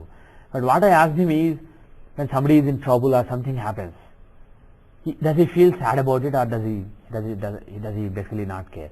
He said his attitude is, oh, I don't care, it doesn't matter to me. On the other hand, somebody who has malefics in the 3rd and 6th from Aroha Lagna will fight, but he will feel so awkward about it. Internally, he will feel some kind of turmoil, or at least he will feel, internally his conscience will tell him to be compassionate.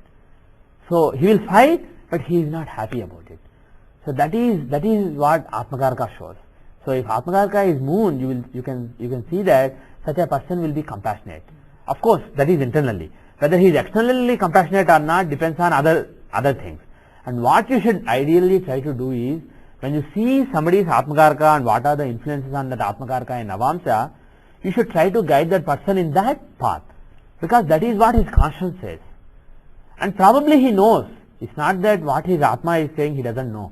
Probably he knows, but he is not able to see that is important to follow that path. It is important for him to follow that path. So people sometimes leave that path and follow a different path, and that leads to lot of internal turmoil. So if you want internal comfort, internal peace, you should guide people in the way that Atmakaraka wants them to, the path that Atmakaraka wants them to follow. Yes, Prashant, you've been waiting for a long time now. Yeah, I just wanted to make a point that actually I have Moon as my Atmakaraka. Okay, and I have that's why you're smiling. Rahu in the 3rd from Yale also. Yeah? So, I think I face that. I go, if anything... Your first instinct is to go and do it. Yeah, definitely. So it's in real life also, say my work or whatever, I'll always go with a drive. But if anybody has done any wrong with me, I'll go and I would want to fight. But whatever the result is, at the end of it, I would You feel always sad. think, oh, no, I shouldn't have... Why did I do that to him? Oh man. So you'll feel that. Yeah, that is basically, Atmakaraka is strong in your case. That is why you are even feeling it. Otherwise, it's just a fleeting thought. Whatever your conscience is telling you, it's just like a fleeting thought in some people. And in some people, when Atmakaraka is strong, it's not a fleeting thought. It's basically a slightly tormenting feeling. When you go and achieve what you want to achieve, and somebody lost because of it, Moon as Atmakaraka will make you, oh man, why did I do it? I shouldn't have done it. And maybe he's also my Lagna Lord, so maybe that strengthens... That also strengthens it, yes. So in general, those are the traits of Moon. And what are the traits of Mars? Mars as Atmakaraka? Aggressive. So those people have to curb the aggression. And people who have Moon as Atmakaraka, they have to be kind, but again they have to realize that this is all Maya. They are basically so drawn into Maya, because Moon is the Karaka for Maya. Sun is Shiva and Moon is Parvati. So Sun is the Satya and Parvati is the Maya surrounding the Satya. When I say Maya, don't think of it as bad. Because of her that this whole world exists. So Sun shows Satya and Moon shows Maya.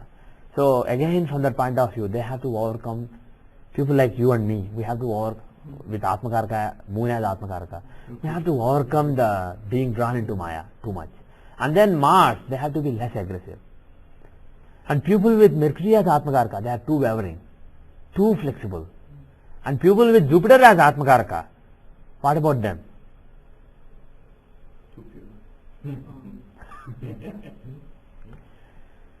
They put too much stress on the purity. Those people put too much stress on the purity, and they are always teaching, etc. They are always preaching and teaching. So again, for them it will do some good to actually listen to people than preaching. It's not that they preach bad things. It depends on the planets involved. But basically that is their weakness. And people with Shani as Atmakaraka, they are too cold. Too cold. They are the opposite of Moon. In the case of Moon, I said, when you do something bad to somebody, or when you unintentionally do something that leads to somebody's bad, you are worrying about it. You are feeling so sad about it. That is Moon as Atmakaraka. But Saturn as Atmakaraka, oh, whatever happens, happens. Who cares? It's all part of life. So even if somebody has a broken leg, broken arm, well, that is his karma. Fine, move on. So that is Saturn's attitude. He's very cold. He's like Yamadharma Raja. Yamadharma Raja is Saturn's brother. So he's like Yamadharma Raja. He's very cold, no emotion. So those people need to develop some emotion. And people with Atmakarka, Rahu has Atmakarka, Sanjay ji said in the last class, there can be two extremes. Of course, actually every planet can be two extremes. But in the case of Rahu, the extremes are even more pronounced. So Rahu has Atmakarka, the person can be extremely spiritual, or he can be very vicious. And who did we leave? Ketu is not Atmakarka. Venus. Okay, what about Venus? He's just too passionate. He has too much rajas. So if you leave that rajas, leave that passion, then you get moksha. You have to leave that rajas.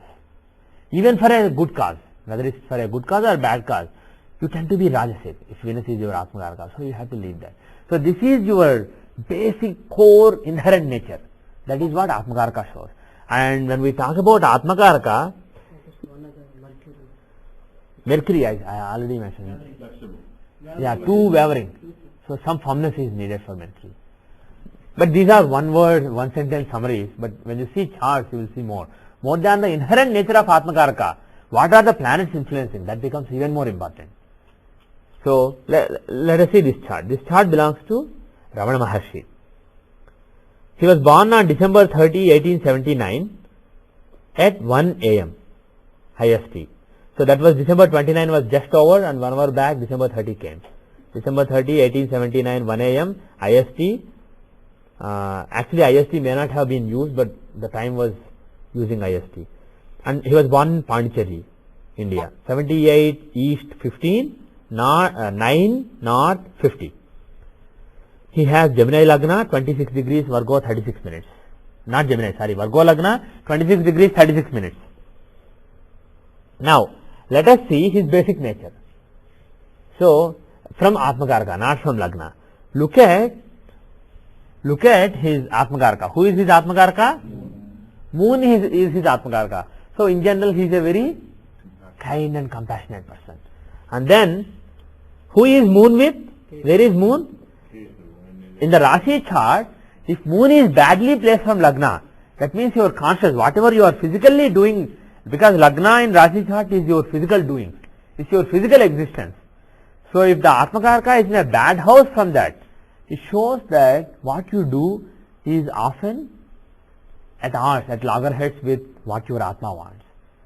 On the other hand, if Atmakarka is placed in a quadrant or a trine, that means that what you do is basically in sync with what your Atma wants. You are basically following your conscience. And especially compared to trines, quadrants is important. Because what do the quadrants from Lagna show? Your effort. Quadrants are Vishnu sthanas, that is your effort. And trines are Lakshmi sthanas, those are the blessings, the fruits that you get because of your efforts. So here, if Atmakarka is in a quadrant from Lagna, it shows some kind of effort that you are making, and your soul, they are in sync. Your soul is involved with some kind of effort that you are making. Your soul can actually take part in your efforts. So here Moon is in a quadrant from Atmakarka. So basically he follows his conscience mostly. So that is basically what you can say. On the other hand, had this Moon not been in Gemini, but had he been in Aries, for example, then from Lagna, and by the way, here don't look at Arudha Lagna, just look at Lagna. Look at the Satya when you are talking about Atma. So from Lagna, if Atmakarka Moon had been in Aries, then Atma is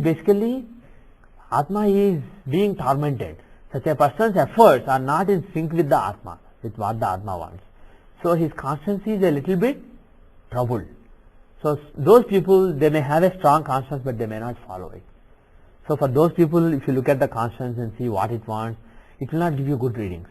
But for a person like this, if you take Atmakarka as Lagna, you may get pretty good results because he is following his conscience to a large extent.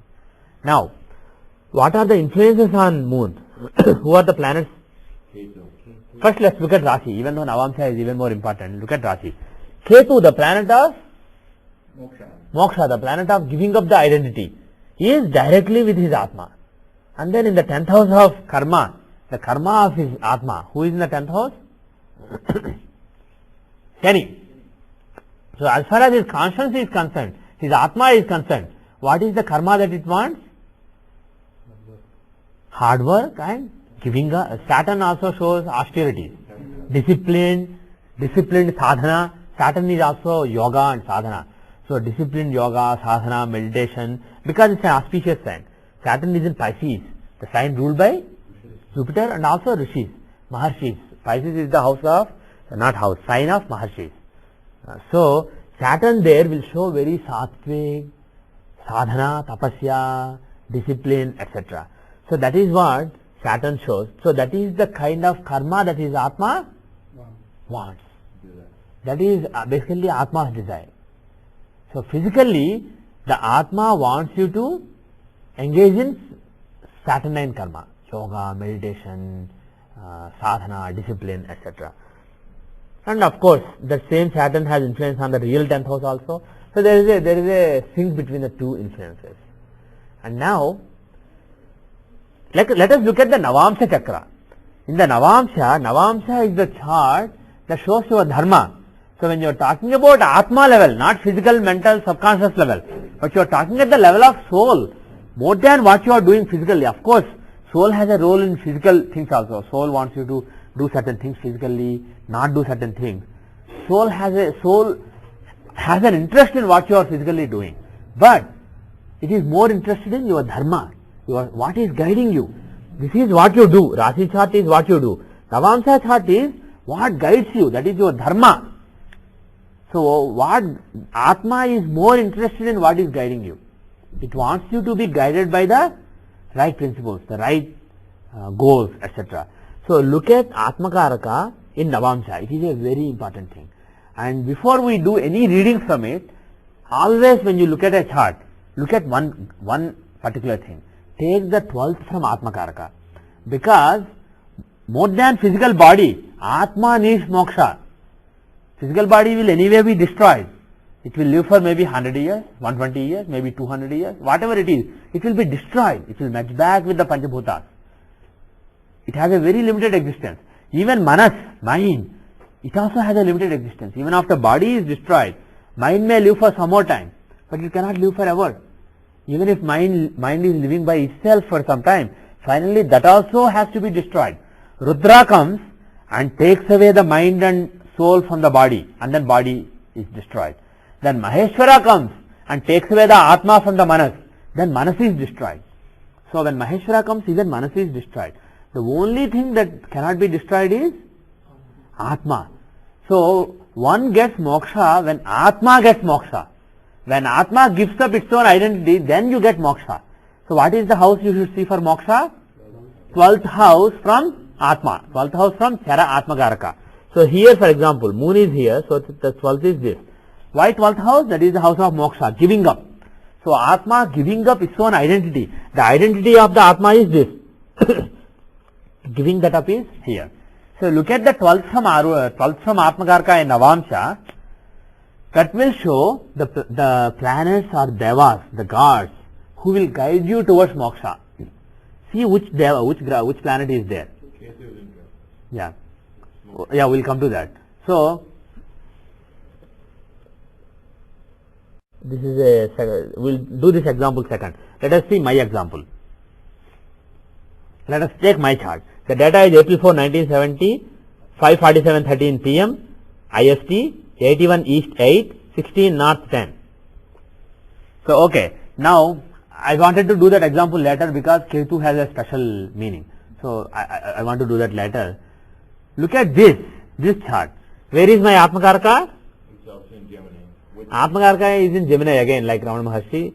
It is moon. And what is the 12th from there? Taurus. So what you should do is, if there is a planet in the 12th house, take that planet. If there are multiple planets, take the stronger one. And if there is no planet, take the Lord.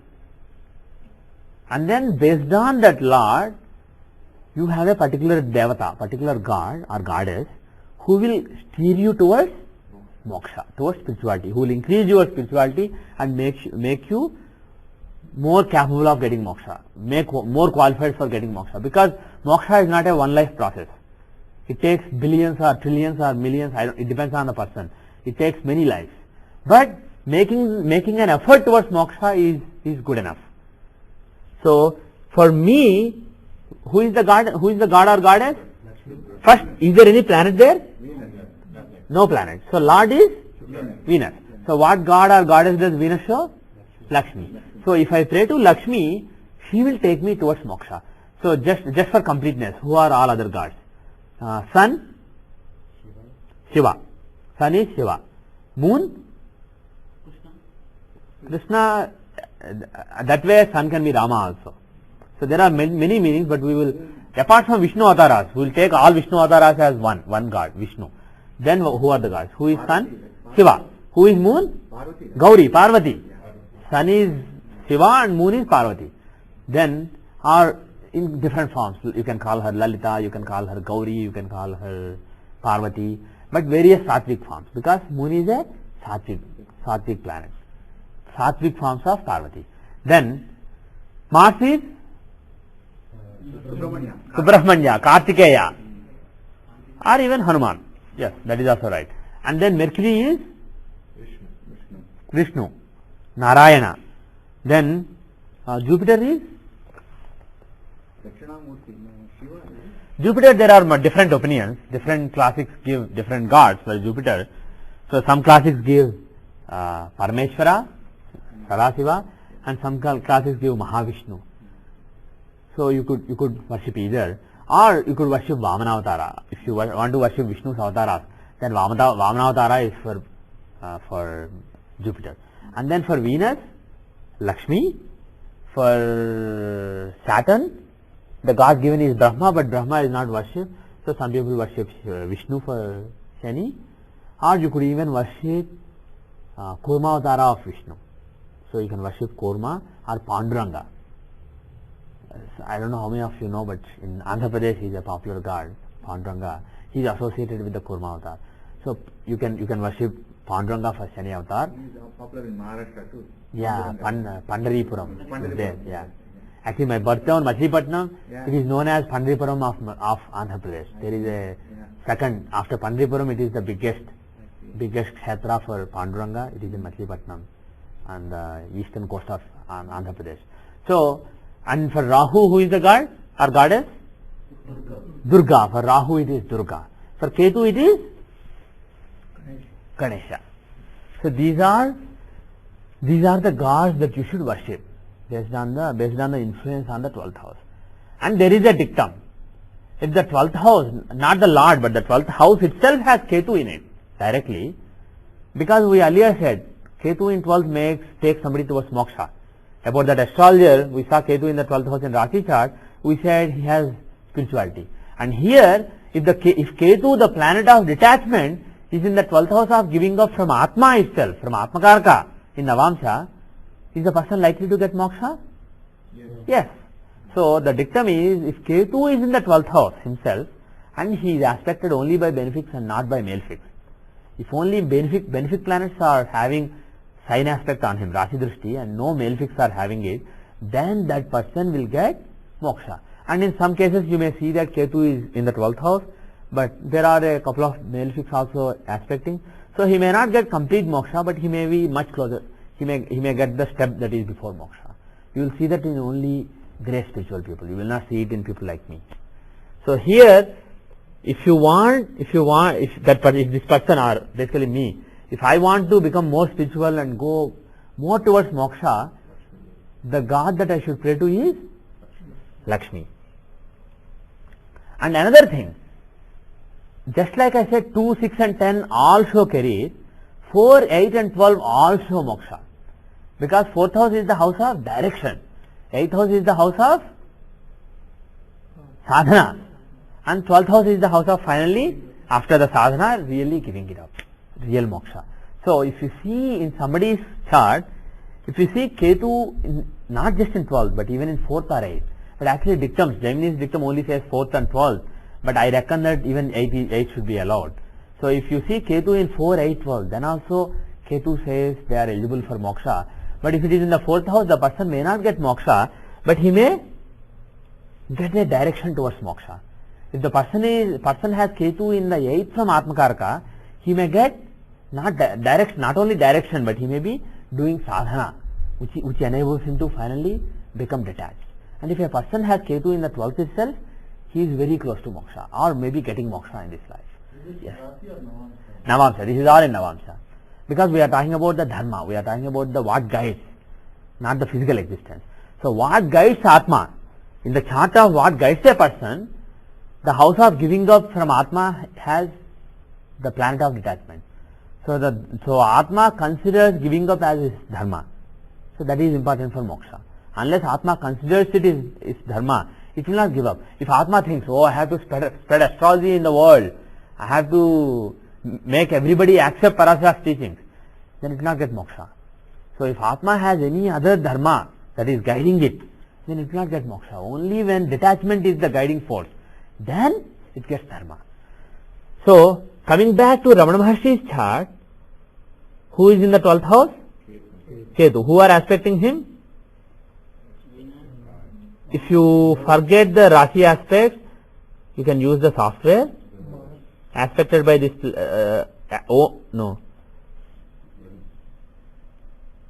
having Rashi Drishti aspected by,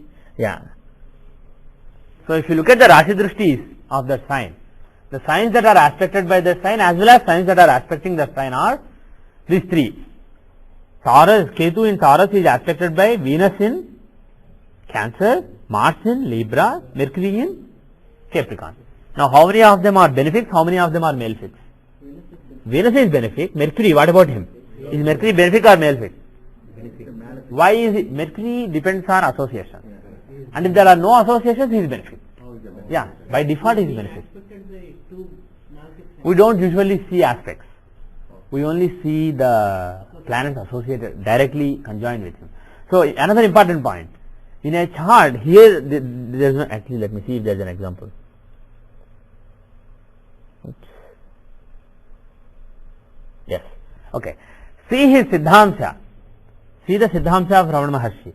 Is Mercury a benefic or malefic here? Malefic, because Mercury is with Mars.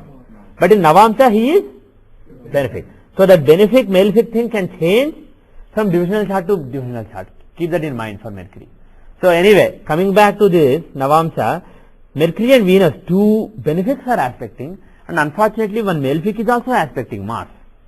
There is one malefic aspecting, but there are two benefics.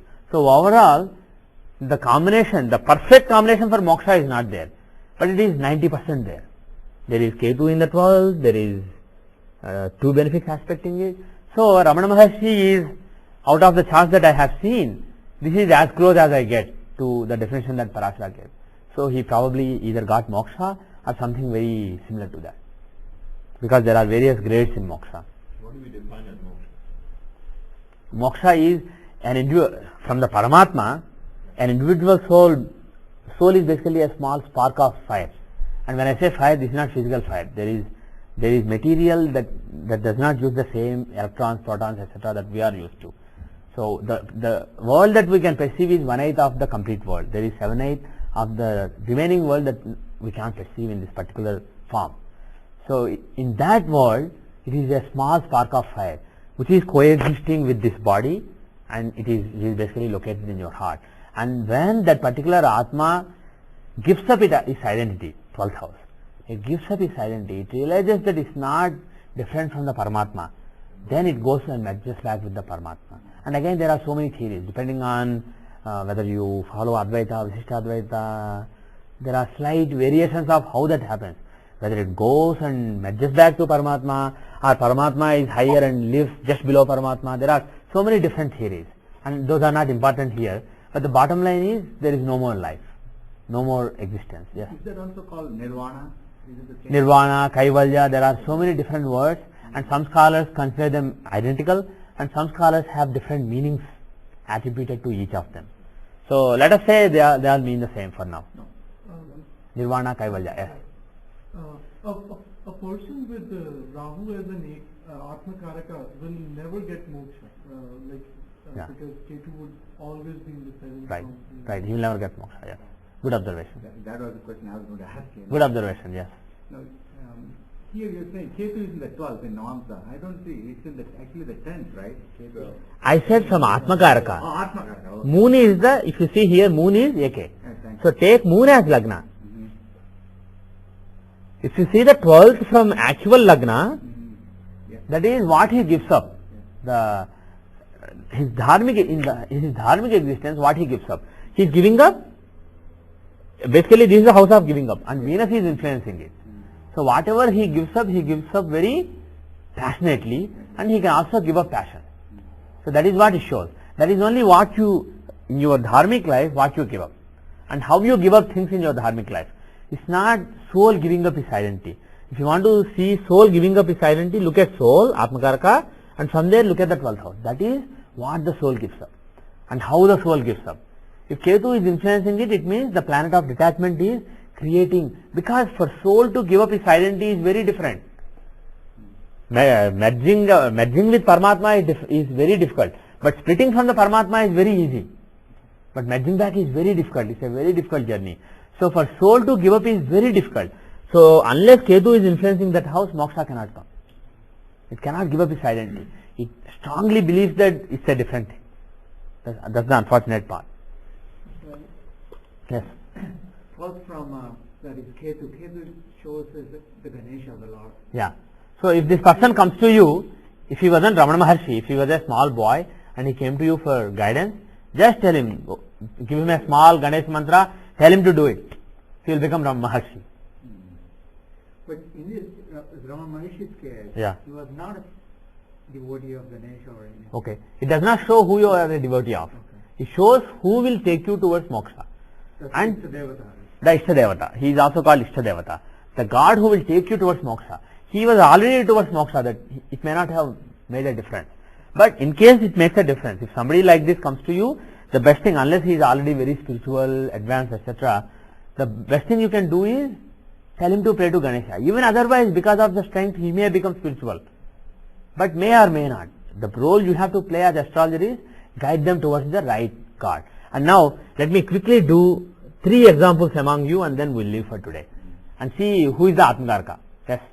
No, like I wanted to give my daughter's birthday because she has Ketu next to like in the 12th house. Okay. Atmakaraka. Okay, give the data. 2nd February 97. First say the month, February 2nd, February 2nd, 97. 1997. Yeah. 503. 53. Oops. 53. 53 AM. Yeah. Where? Erode. ERODE. India. Yeah. It's only one road. Okay. It's basically around Tamil Nadu. Yes. Okay. What is the name? Madhuri. Madhuri Panvelu? Yeah. No. Okay. Okay, I'll not save it then. I'll just look at the chart. So the data is February 2, 1997, 5:03 AM. No. Lagna is Ketu. Wait. I think I have this chart here in my database. Let me just open it. Yeah, it is. That is what you gave me. Yeah, but Lagna is Ketika. Other one you opened it as Dhanus as Lagna. Oh, I don't. Okay. Okay. I don't know what happened. Okay. But this is February 22nd, right? 1990. Oh, I said second earlier? Yeah. Okay. That's why. Okay. The data is February 22nd, 1997, 5:03 AM IST, Erode, India, 77 East 44, 11 North 21. So if you look at this chart, who is the Atmakaraka? Atmakaraka is Shukra. Now, where is Shukra? He is in debilitated world. Shukra is debilitated in Virgo, Kanya. Virgo. And by the way, debilitation, don't consider it a bad thing. As far as Atmakaraka is concerned, debilitation is a good thing. In Navamsa, debilitation is not a bad thing. So, don't consider it a bad thing.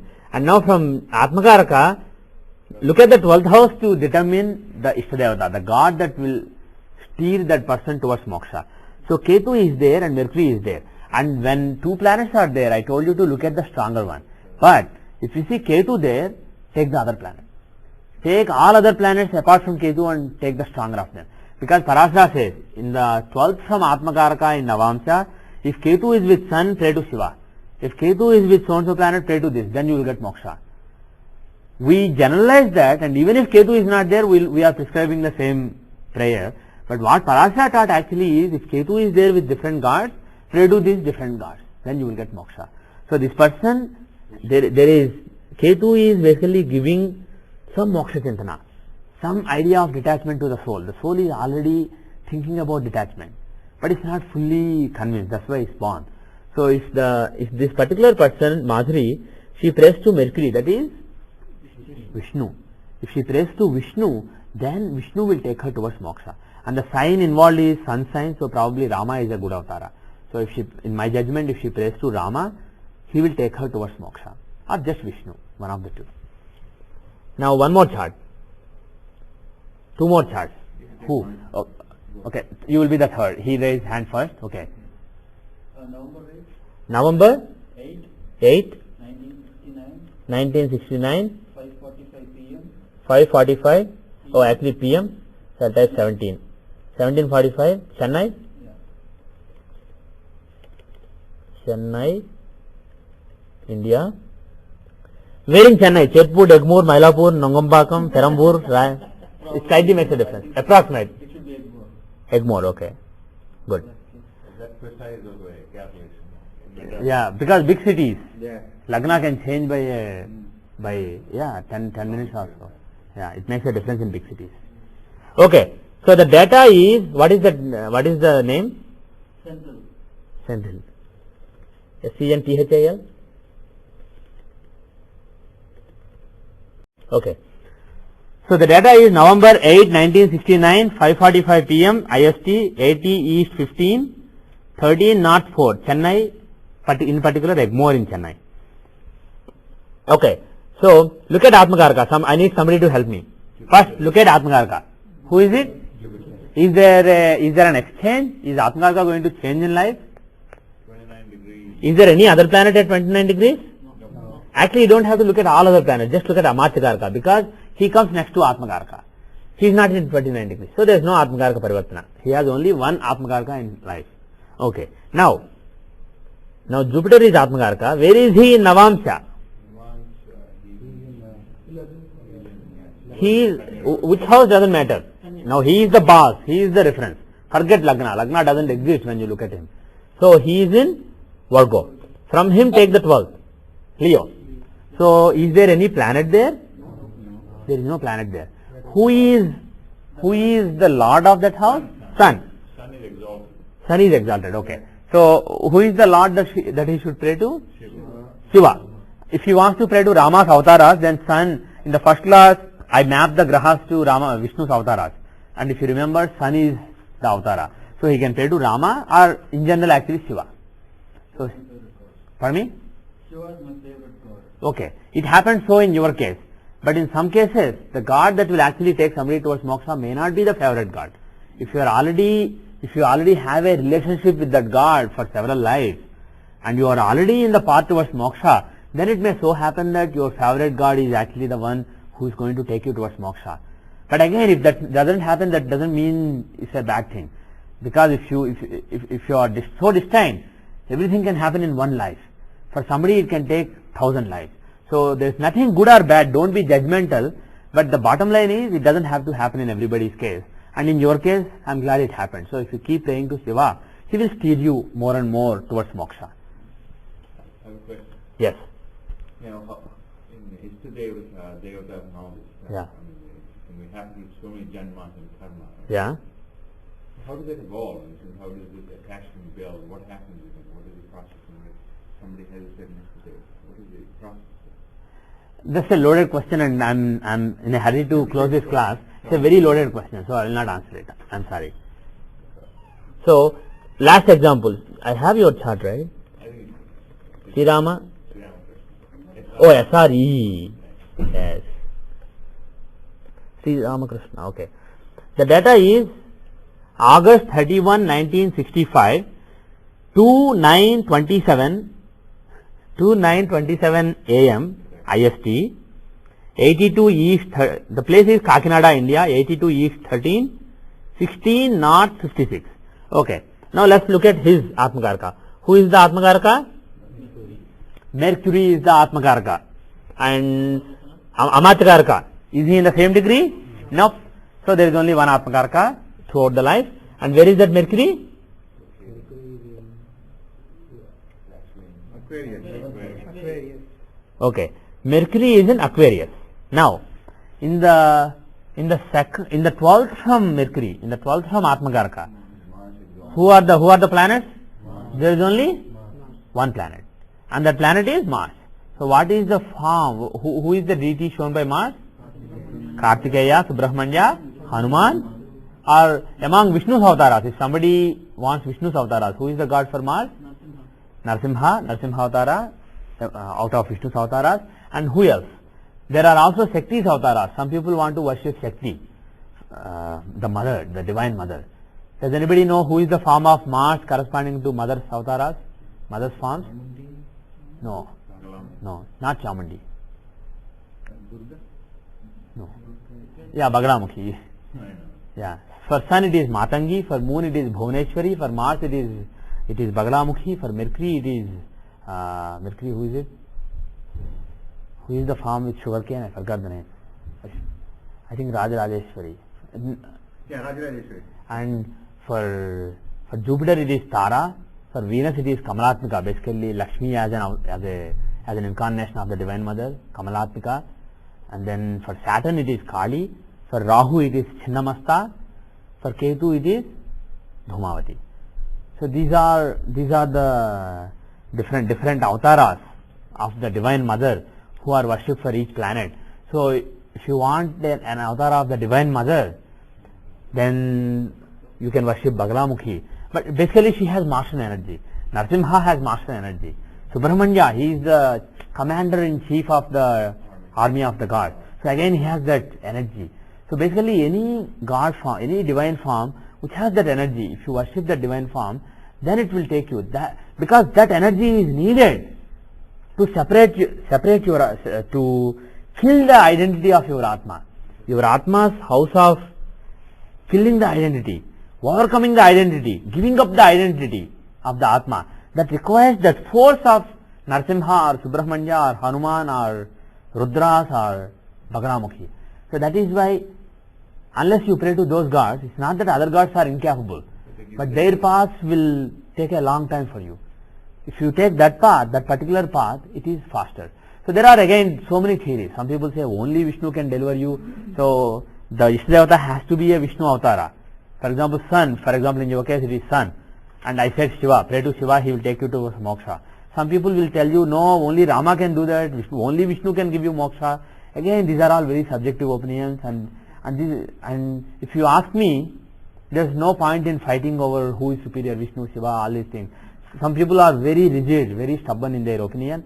But the bottom line is, whichever god that you take for a planet, there is some commonality.